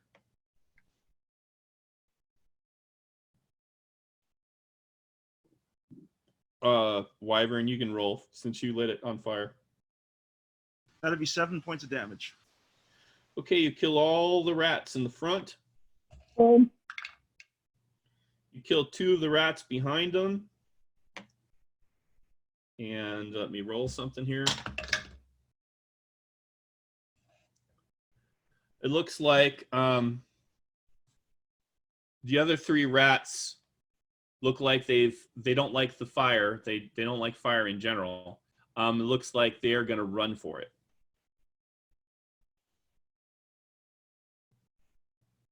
I don't suppose anybody's going to like leap through the fire or cast magic missile on the rats before they run away. No, but can my druid throw his spear over the frontline head to try to get one? Yeah, you can throw your spear. That's fine. But hold the magic missile for that skeleton. That's smart. So I get a 14. You hit. Go Braden. 4 points of damage. You kill one.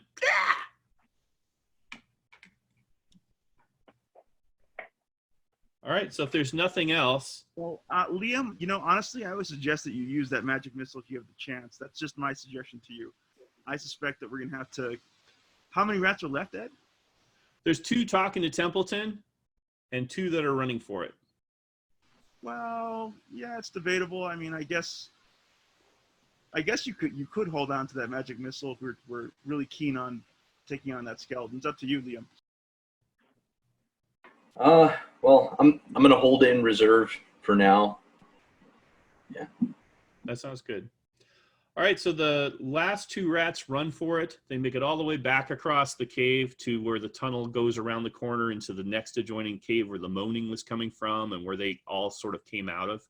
They don't make it into the cave, but they're on their way. They're full moving away, running for it. One of the other 2 rats that was Templeton also sees them going, sees the big fire, and takes off. But the other one just kind of sits there next to Templeton, and Templeton just looks sort of smug to the druid, who knows all about animals and knows when a rat's looking smug, and is sitting back on his haunches, and then there's this other rat just kind of sitting next to him, kind of in a similar posture. Zuxin, in disgust, throws off some of the oil that's still soaked into his robes and says, that encounter almost had us. I personally think as the fire continues to roar and cook the rats in front of us, I'm suggesting we retreat back to the pilgrim and sort of catch our breath. That's my suggestion. Garrock looks towards Zuxin and says, I agree with the wizard. Lathon turns to look at... What was your character again? I'm sorry. That was saying that? Zuxin. Zuxin. Yeah, so Lathon looks at Zuxin and says, I second that. Okay, that's what the party wants to do. That's fine. In that case, I will cast my Speak with Animals and try to find out why Templeton's so smug. Oh, this is my cousin. The other one was my cousin, too. These are 2 of my cousins. But you scared her off. The fire is pretty scary. Ed, you crack me up. I apologize, Sir Noble Rat. And I give him some of the food I have, and also Templeton for doing such a good job, and pat him on the head.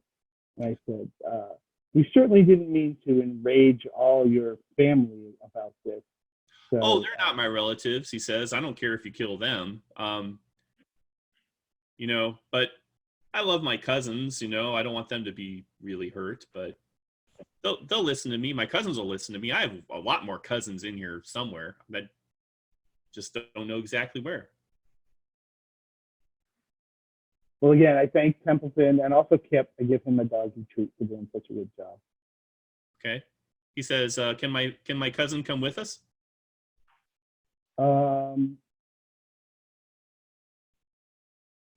Yeah, that's fine with me. I say this to the party. Do you mind if this other noble young rat joins our cause? Do you have food for them?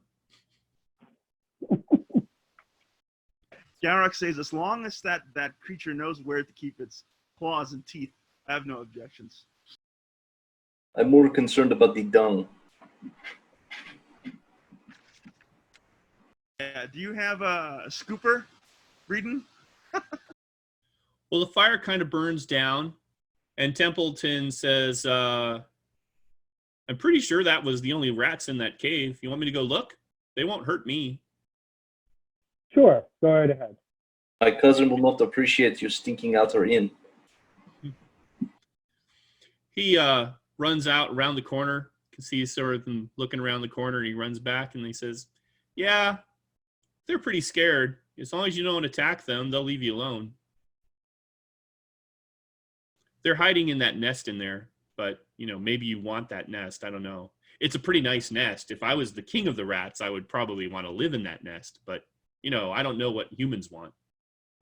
Does Breeden Well- relate back to the party? Yes, I am revealing myself to you. Okay. So, Garrett, wanted we to boil, we could jump on that nest, as long as we make sure that Templeton's relatives are out of there first. well, Garrock turns towards Breeden and says, I heard something moaning further down that corridor in the same cavern as those rats' nest. Does your furry friend have any idea of what it could be? So I asked Templeton and the other rat if they know what that moaning is coming from. They squeak at each other for a minute, and they say, oh, he's talking about the crunchy deliciousness. Yeah, the crunchy deliciousness is okay. Sometimes we eat it. It's all right. It's not as good as other things, but sometimes we eat the crunchy deliciousness. It just grows in there. And it never attached to that. No. So what do you guys think? Rather than retreat at this point, finish off the skeleton, take out the rat's nest, and at least get something to show for our efforts? Okay, my own personal vote is that we can possibly take on the skeleton. I'm against going to that next corridor till we have a better idea of what. Till I think we could benefit from a rest before we take on that next warren. But I'm down for taking on the skeleton. Yeah, same. Ooh, are you going to kill that skeleton? Says Templeton. Boss? That's what we're Cool. Can we help? sure. We'll bite it when you're ready. Okay. Breeden, Garrock reminds Breeden to warn the rats about the bear trap in front of the skeleton. Okay, and I do so. Good thinking. Oh, traps. They don't like traps. They'd sort of step behind the druid and just kind of hang out there now. Now that they know there's traps around, they don't like that. Okay, boys. So what's the setup over here? Agnar up front. Sure. Okay. I'm ready to take the skeleton. I mean, is anyone hurt real bad? He's got those 2 potions. I mean, We can I hang up potions, I think. still have 6, which should be plenty. Yeah, Lothon is in line to take a whack at it, and the mage is prepping his magic missile. Likewise with Garrock. So I guess the half elf, the dwarf, and the half orc all get ready to take on the skeleton when it rises. Zuxon's behind the fighters. Okay. Who wants to walk over there and wake it up, or do you just want to start shooting at it? Well, we want it to come forward to hit that trap, so it would be great if someone could take a shot at it. Tell you what, I'll open up with a magic missile. Ooh, Great. even better. I love it. All right. D4 plus 1. Actually, I think it's more in this. Oh, is it? Sorry, I'm having trouble finding my spell book. I've Yeah, I got it right here. First level magic missile. Oh, it's a D6 plus 1. Holy shnikey. I love it. I'm good with that. D6 plus 1. All right, come on. 5 plus 1, 6. All Yes. right. Your magic goes in there and hits this thing square, and just whatever would have animated it, you think you have sort of circumvented it by blowing the skeletal remains into little tiny shards of bone and pieces. It's just obliterated. Wicked. Zuxin nods approvingly at the wizard. Well done, mage. Of course. So Ed, I hope you having avoid the at the skeleton, penny. Garrock takes the opportunity to carefully search the cavern for traps. Well, you find the one you put down,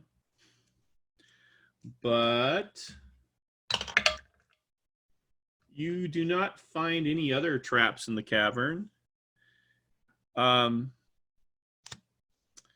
You do find what was on the skeleton.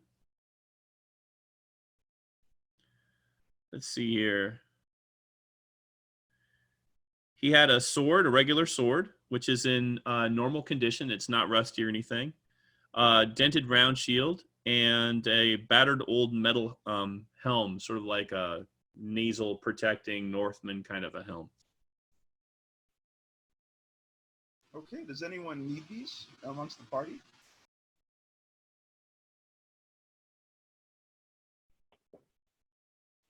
No, but I want to see if there's anything on him that might indicate who he was. And we knew that that party disappeared like a month or so ago.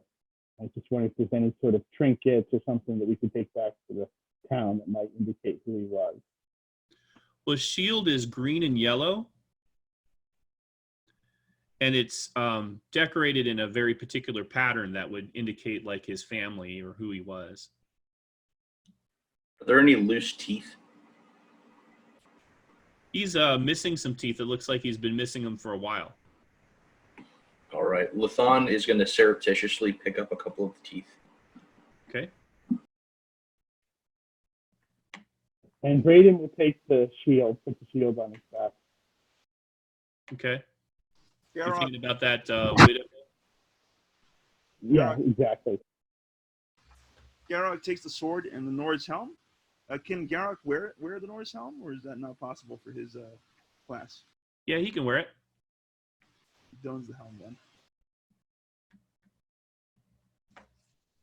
Braden's going to recover his spear, and Angar is going to take a peek into that next room where they said the rats were cowering, and see if I can see clearer maybe what's making the moaning noise. Okay, just kind of peer around the corner a little bit. Yeah, exactly. Just use my infravision. Okay. All right, so it's not very far around the corner. It's only like 10 foot wide, but like just a little 30-foot bend. And then it's a small cave. It's only about 20 to 25 feet square, and it dead ends there.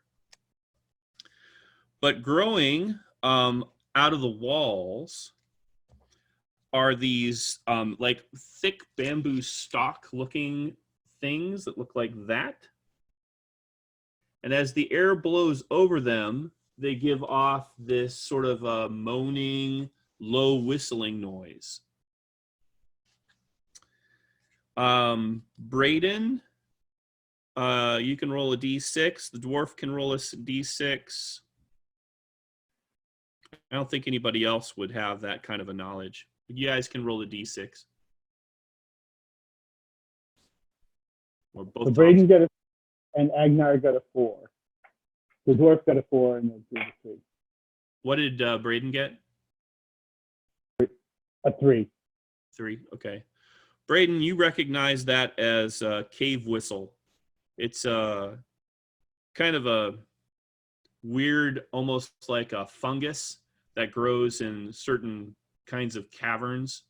And it's just like almost like a bamboo structure. It grows up and it's got a hole in the middle, and then it's got these smaller holes around the outside. And then if there's an air current blowing past, it'll make that kind of a sound. But you know that that is alchemy ingredient. Oh. So it doesn't look like it's anything dangerous, guys. It's just a fungus that we could collect and try to use for something. And does Angar see the rat's nest? And is there a lot of activity? Yeah, he sees a rat's nest. He sees that the rat's nest is sort of built up against a chest.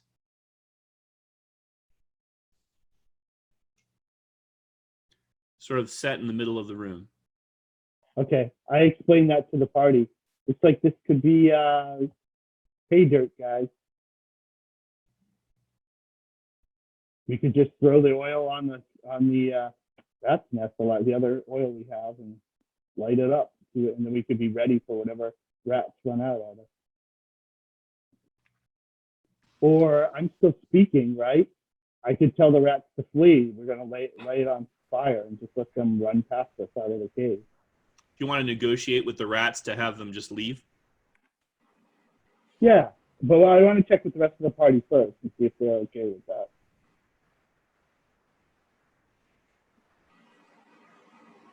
Liam? Are you guys okay with him talking to the rats and getting them out of there? Oh yeah, that's fine by me. We just need to make sure we're in a safe spot for that. Okay. So what does Braden tell the rats? Well, Zuxin and hearing Braden's suggestion says, well, from what I've seen of these rats is they have the ability to organize socially. If we were to spare them, who's to say that they wouldn't try to ambush us as we tried to leave the cave upon clearing this room, perhaps with greater numbers? I'm against letting them survive. I say we try and defeat them here and end their threat once and for all.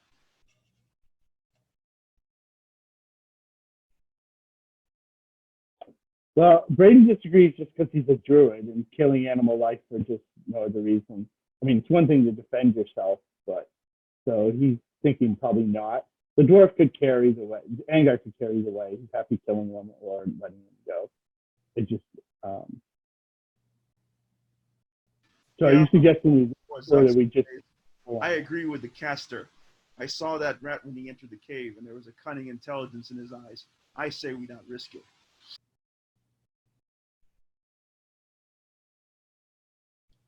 What are your characters thinking? Yeah, I'm in agreement. I think we should let them through. Okay, well, the majority of the party seems to be in favor of a negotiation. Okay. What do you tell the rats, Braden? So I tell the rats, and I also have Templeton and his cousin sort of reinforce this. I especially want Templeton's other cousin to be able to get out. But tell them that we're going to rain fire down on their rat's nest if they don't leave. But we will make a safe passage for them to escape. Okay. All right. The biggest and fattest rat waddles out and stands up on its haunches and says, if you'll move to the side, we'll go around the other side and we'll leave you alone. All right. I say, bargained and well done, Rat King. So we'll move against the side. I tell Kip to taste. Be calm, Kip.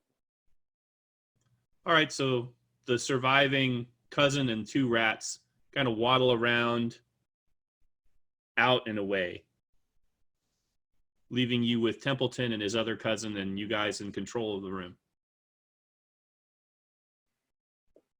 Awesome. So Braden will just prod the rat's nest with his spear to make sure there isn't anything else in there.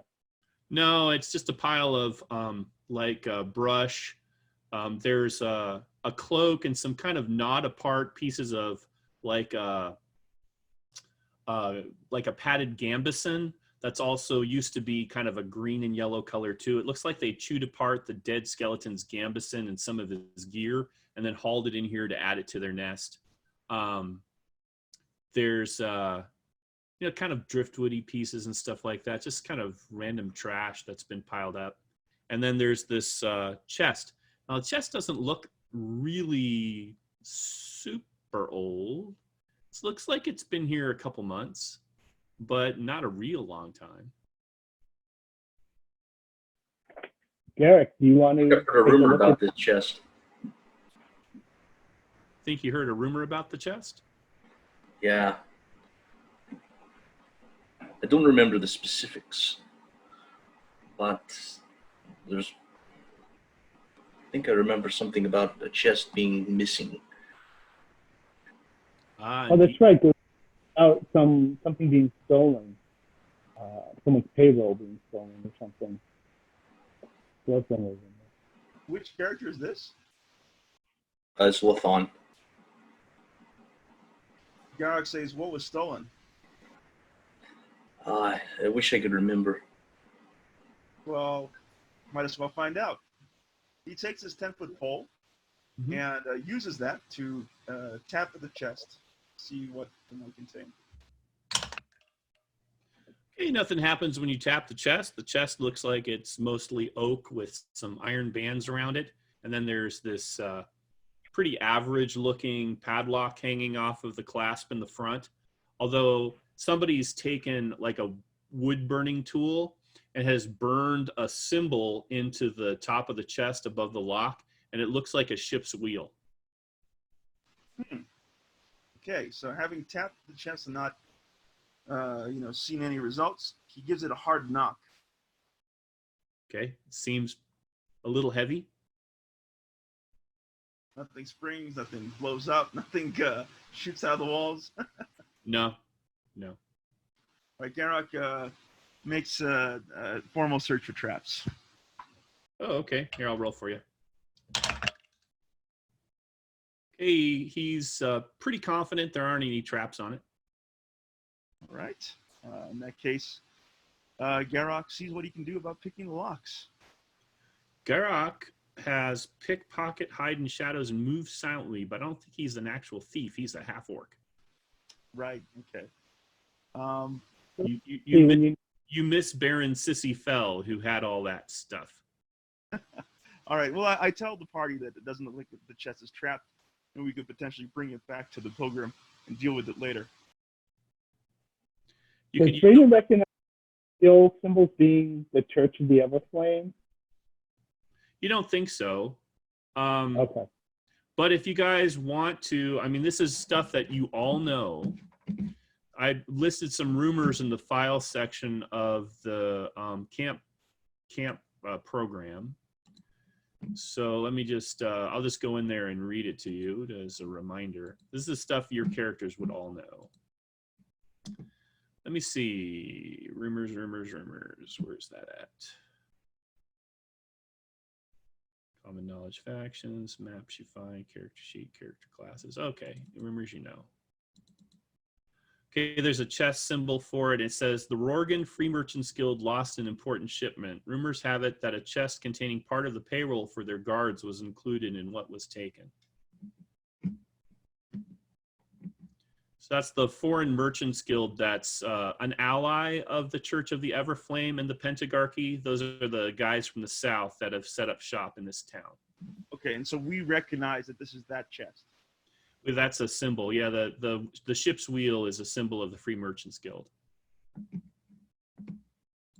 So do our characters make the connection between the rumor and the chest? Well, sure. This is just common knowledge, but that doesn't mean you have to return it to them or open it up. Garrock rubs his hands and says, if this is what I think it is, we're rich boys. Right, but if they find out that we had it, maybe we take what's behind curtain number 1 in exchange for what's in the box. You should check the currency. If it's in foreign coins, we may have trouble spending it. Do you want to use an axe or something to knock the lock off? Sure. Garrock has no compunctions about looting a chest. He takes out his longsword and he gives it a whack at the padlock. Okay. All right, you knock the lock off. Roll a wandering monster check. No wandering monsters. You think you have another 10 or 20 minutes left of torches at this point, just to kind of give you an idea where you're at. And you open the chest lid up. And inside you see a lot of copper, some silver, some electrum, some gold, and a little pouch. Garrock gingerly takes out the pouch and takes a look at the contents inside. Okay, there's only one thing on the inside, but it's a pretty significantly sized black gem. Garrock says, nothing to see here, guys. Pockets the pouch. Do you let him do that? The half-orc? Oh, yeah, this is nothing. Yeah, this is I just don't think so. What's in the bag? In my campaign, I let dwarves have an ability to assess things like gems and stuff like that. You want to let Agnar have a look at it? He can probably tell you how much it's worth. Sure. Yeah, I take out the gem from the pouch and I say, Dwarf, how much do you think this could fetch me in the brothels? That's you? Mhm. What I roll, D6 or the percentage? Or? No, you unless it's something really unusual, you'll just know. Oh, okay. Hold on. All right, so it's worth 180 gold pieces.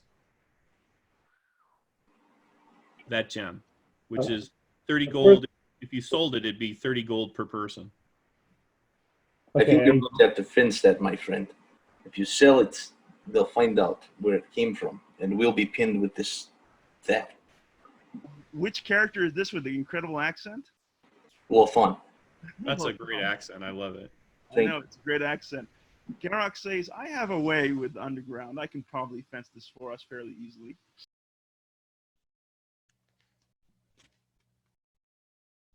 All right, let's look up something really quickly. Where's that page? Here it is. So those coins, these aren't very good drawings, but this is a campaign book I did for my own players like 12 years ago. Ed, you're incredible. Look at that. But back then I drew pictures of all of the denominations of coins for the world. And the Duchy of Rorgan is where the Free Merchants Guilds come, and they have coins called shields. Guys, can we just take a pause here and just acknowledge the fact that Ed is an incredible DM? I mean, look at this world building. It's amazing. The world building is next level. This next That's so interesting about joining this campaign. Absolutely. Oh, thanks. Yeah, elves have these things called elven stars. They're like little gems, and they only respond to the elves. But if you're an elf and you find some of those used to be the old elven coins, and if you toss them into the air, they'll form a halo around you like stars in the sky and glow, and you can manipulate the kind of light that they have and how bright or dark they are. You can use them as a light source, but they're also a denomination, an ancient denomination. Incredible. What an imagination, Ed. What an imagination. All right, returning back to the characters, Garrock says, well, the whole reason we came to this catacomb was to get filthy rich, and I think this gem takes us at least one step in that direction. So I say we fence this little pretty stone.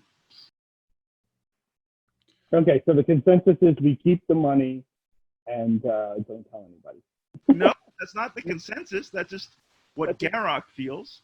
I mean, the other party members could feel differently. Zuxon is indifferent. Do you guys want to see if you can haul this? If you're going to haul this back in the city, so I feel okay giving you some DM input here.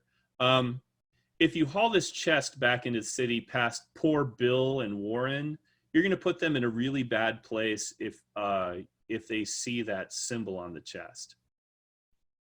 Or even if they see you carrying a chest that matches a description of something that's gone missing. So probably you're going to want to, throw all this money in your backpack and leave the chest behind. Well, how much coin is actually in the chest? Because it seems the most valuable thing is this gem, in fact. There's some coin in there. You take the next 20 minutes to sit down and count it, which means you're going to go through your 10-minute rest, relight another torch and all that, okay? But there's 400 copper in there. There's 120 silver pieces, 50 electrum, and another 300 gold, all in the shields, Rorgan shields. You said 300 gold? Yeah, another 300 gold. Oh, jackpot. Yeah, and our backpack holds, like 400 gold pieces, so we can definitely split it among the 6 of us and haul it out. maybe you can have a talk with that guy who runs the shop upstairs and see if he'll, on the down low, kind of like money change it for you. Yeah, good call. Good call. I guess Garak, being the underground sort of figure he is, he suggests this to the party. It's a good idea. I was thinking the same. Okay. Do you guys want to gather up that cave whistle as well? Yeah, I was going to say, Braden wants to do a couple things. He wants to gather some of the cave whistle, and also he wants to take a close look at that float, if it's serviceable or not. Okay. So there are 6 gatherings worth of cave whistle in this cave, and you'll have to take that back to the herbalist across the street to get a value on it, but it's probably worth a few silver or maybe even a gold or two. And he may even be able to kind of point you in the direction of what you can combine it with to make something, okay? Otherwise, you can hang on to it, take it upstairs, and experiment with it, but you're going to need a second ingredient. Unless there are a few things that I define as specifically as alchemical herbs that have like an innate property. Like in Skyrim, you could chew some like basic herb and it'd heal you for 1 point, or you have just a moment of infravision. So there's a few herbs that are like that, but usually they have to be paired with the right reagent for it to make something. Gotcha. And the cloak, does it seem like it's rags, or does it seem like it's actually a serviceable cloak? It's been chewed into many small pieces, turned into part of the nest, along with the guy's gambeson and all of its padding. So I'll basically use a gem just to tie up the bamboo stuff that we collected. Yeah. Yeah. Okay, well, I think that we've looted this this cavern as well as we could. How do you guys feel about returning to the Black Pilgrim with our spoils? No, absolutely. Yeah. I think that's the best course of action. Okay. Let me just do a little bit of math here. Do you guys mind if I throw like some of the spare change into kind of a party treasure that can be available for whoever's adventuring that evening? Yeah, that seems fair. Okay. That's totally good. Thanks, guys. Yeah.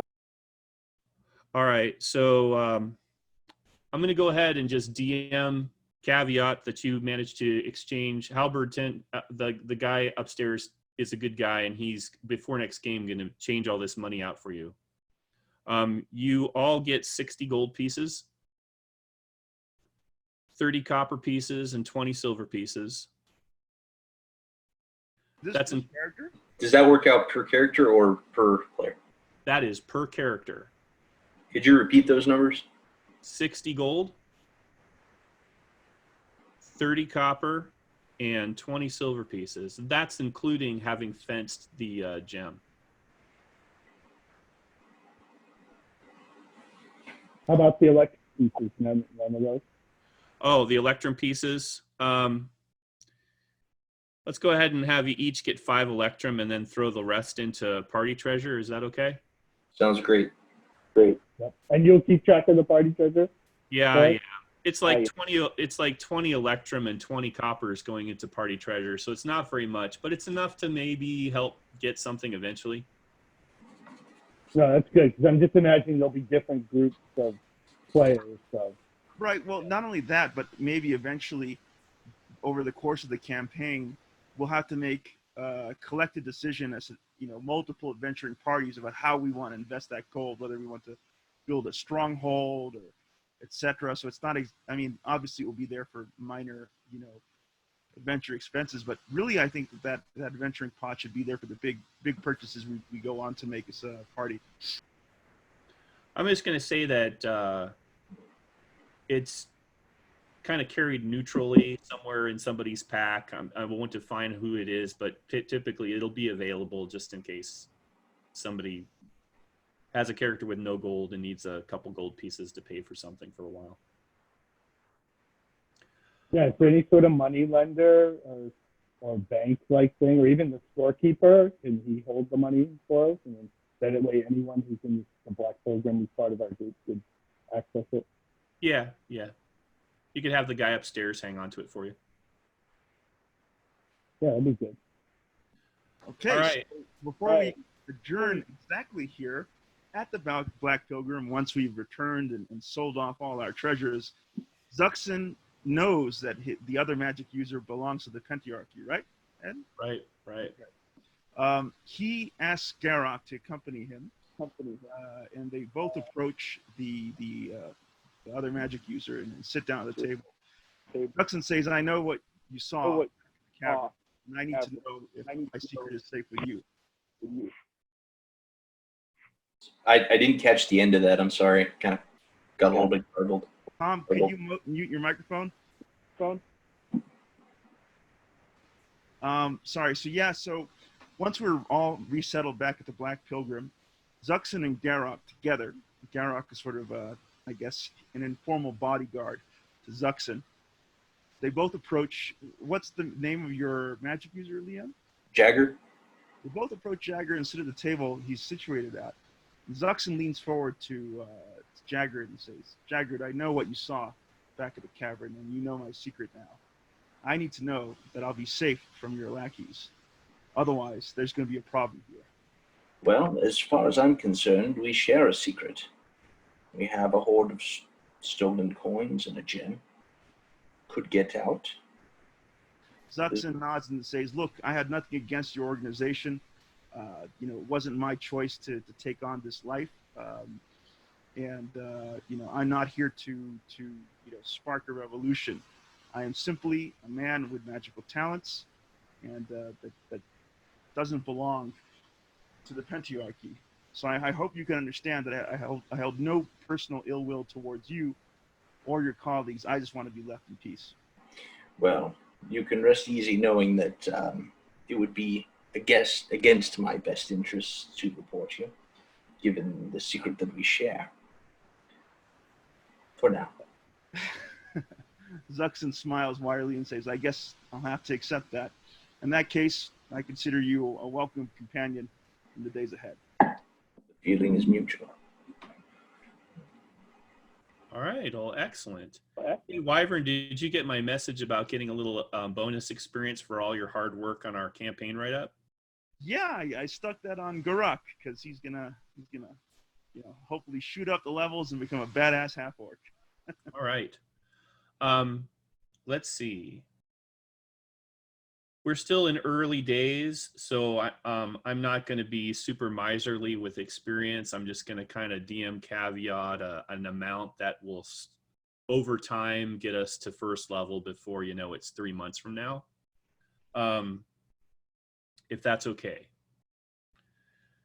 That's cool with me. Yeah. So let's see. Liam, first adventure, guys, they unless you guys somehow would make more, they from me always get 350 experience points. All right. So that's for your first mission. You guys who are a mission in and more experienced, you still get 250. And you guys can all apply your bonuses to that.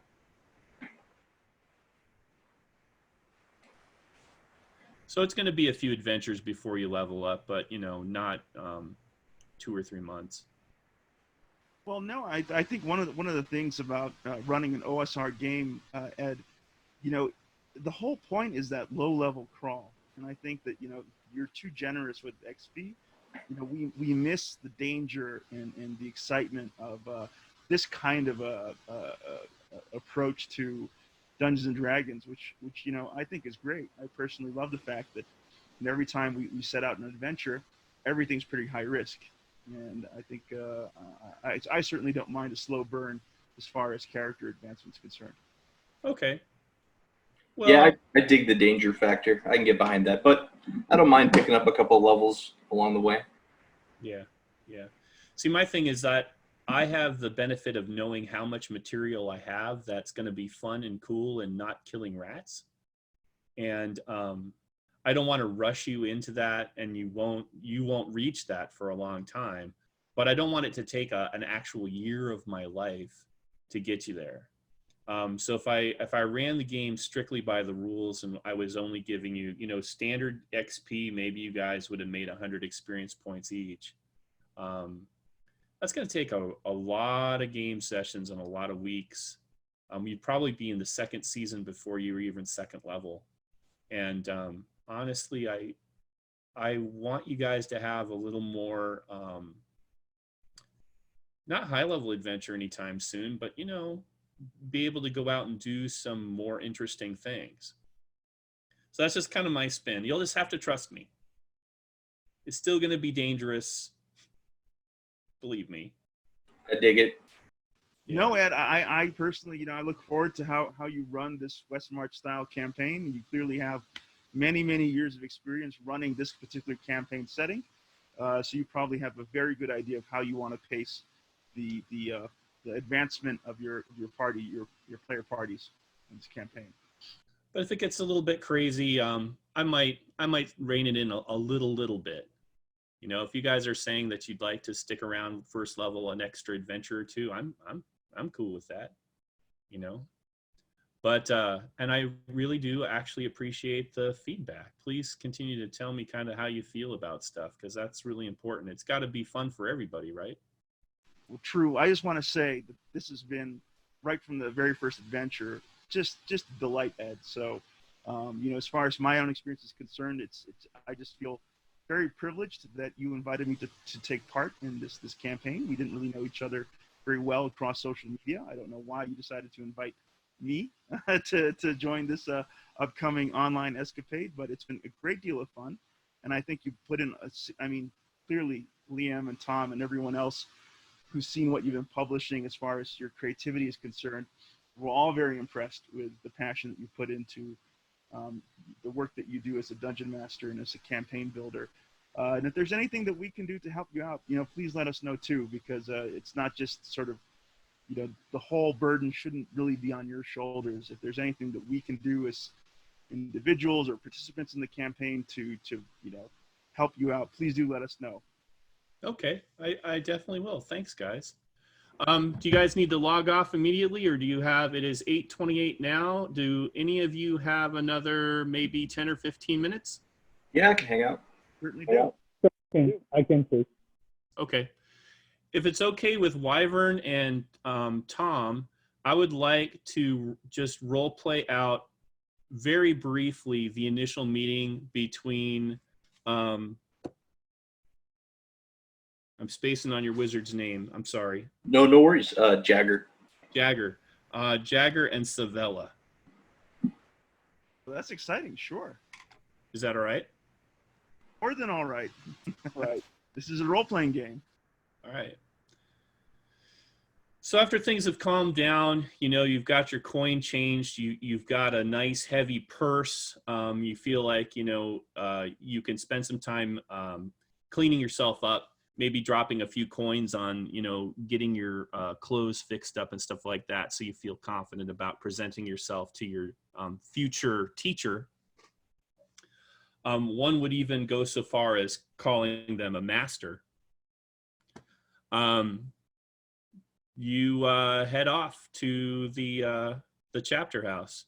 Do you want to take your other character with you? Well, he's a half elf. You want to leave him or not. by yourself? Yeah. Do you want to invite any of the other player characters with you to watch your back? Oh, that's a good idea. I think probably my safest bet would be to ask Zuckmo. No. Agnar. Agnar the dwarf? Yeah. Yeah, he's totally without magic, so he'd probably be okay. Okay. Sure, I'm happy to go along with you. Before I go though, I'm assuming this is still like soon after we get back, or like should I take one of those potions to heal myself? Because they're gonna go bad anyway, right? It'll be the next day. Okay. You get you sleep and stuff and get your money changed, and everybody gets 3 hit points of healing overnight. Okay. Sounds good. I'm all set then.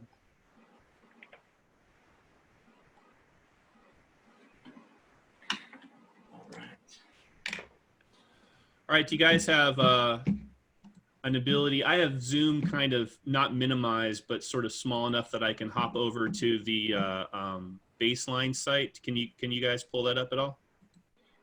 Yeah, I think I can do that. And then if you go under Documents and Files, you can look for Pentagarchy Chapter House Persona. And there's some pictures of the different characters related with the chapter house, and then a picture of the chapter house itself. All right. All right. All right, so you go up and go to the front door. You've never been here before. You don't know if it's, warded or anything like that. You don't see any really obvious sigils or markings around the door with your normal vision or anything like that. There's just a short stair that goes up to a stone kind of frame for the door, and then a pretty fancy, polished blue wooden door. All right. So I'm going to approach the door. There's a knocker, maybe? Yep. There's a kind of like a gargoyle face holding this ring on the door. All right. I give 3 swift knocks. Okay. The door opens up, and there's sort of this narrow entry hall. You can see that there's colorful light coming in through these stained glass windows set into the lower levels of the house. Although on the outside, it looks like they've pulled shutters across so that only a little bit of light's getting in, but they have some pretty nice stained glass windows on the first floor even, and it's kind of geometric patterns and that sort of thing. There's a stairway, a very polished, beautiful looking wooden stairway at the far end of this entry hall. There is a small writing desk to the right with a red leather chair behind it, and then a little stool out front. And then between you and the door on the left, there's a polished green door with a brass handle on it. You go on in? Yeah. All Yeah. right. Dwarf, you go on too? Okay. All right, so you go inside, and the door swings closed behind you softly. And you see these sort of lights appear in the air around you, different colored orbs. And the stool kind of pulls out on its own over to next to the dwarf, and then stops next to the dwarf. I take the hint and sit in the stool. All right, Jagger, this voice fills the room, this woman's voice, and says, Jagger, I've been waiting for you. You've taken long enough to get here. My apologies, mistress. Says, the road obviously has not been kind. Is this your companion? Yes. At least you had the sense to pick a dwarf. They can at least be relied upon not to dabble in the heretical arts. That was my thinking. Good. Says, what spells do you know? Well, I've been quite fortunate in my tutoring in Blackstone. I learned read magic and magic missile. Oh, something actually useful. Well, before I teach you anything that can get you into any really serious trouble, I will have a spell to teach you and a task for you. Are you familiar with the Black Pilgrim? Yes. I will tell you that some magic has been raised against us in that part of the town, and I'm not able to enter it. And neither are any of my sworn followers, the Hollows. Mm-hmm. But you seem to come and go as you will. I suspect that there is a heretic wizard involved in some way, and I would like you to be our eyes and ears within the Black Pilgrim for any traitorous behavior.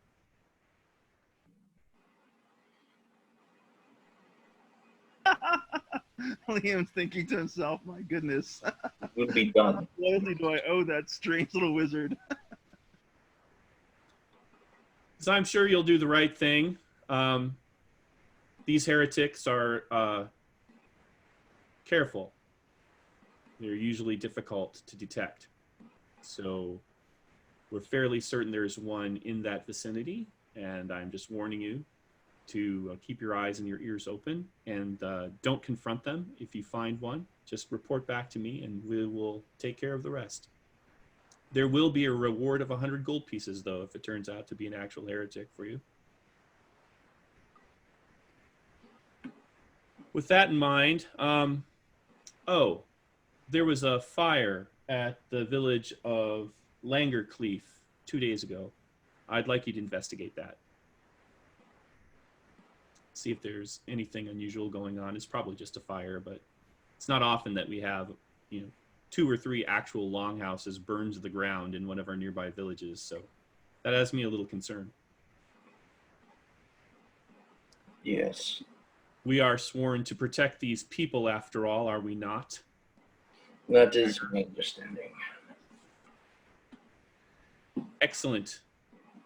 Well, in the meantime, each time you come back here, you are just my apprentice. You are the lowest apprentice that I have, and therefore you will not leave this entryway.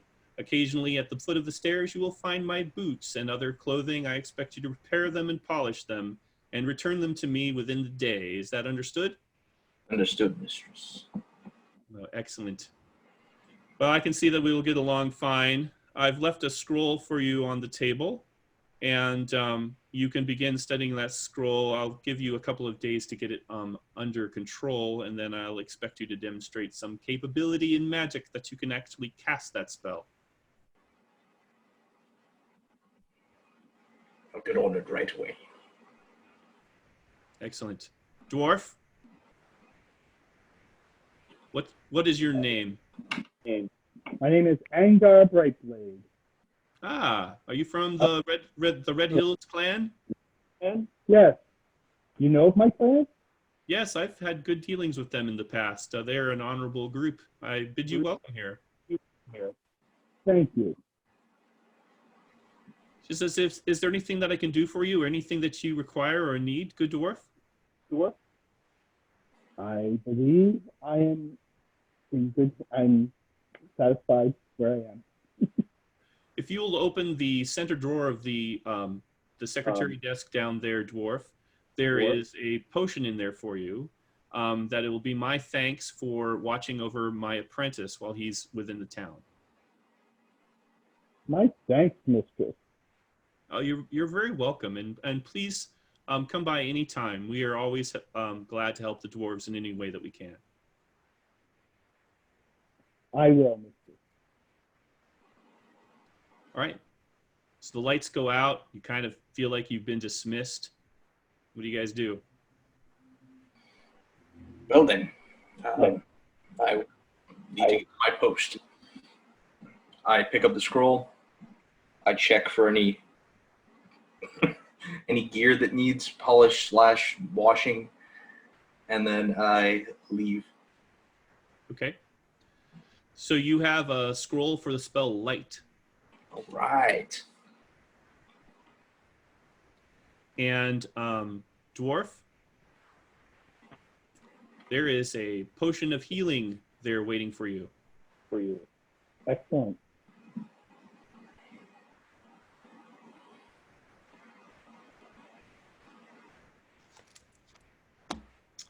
And that is it for today's adventure. Thanks for letting me do that little introduction, you guys.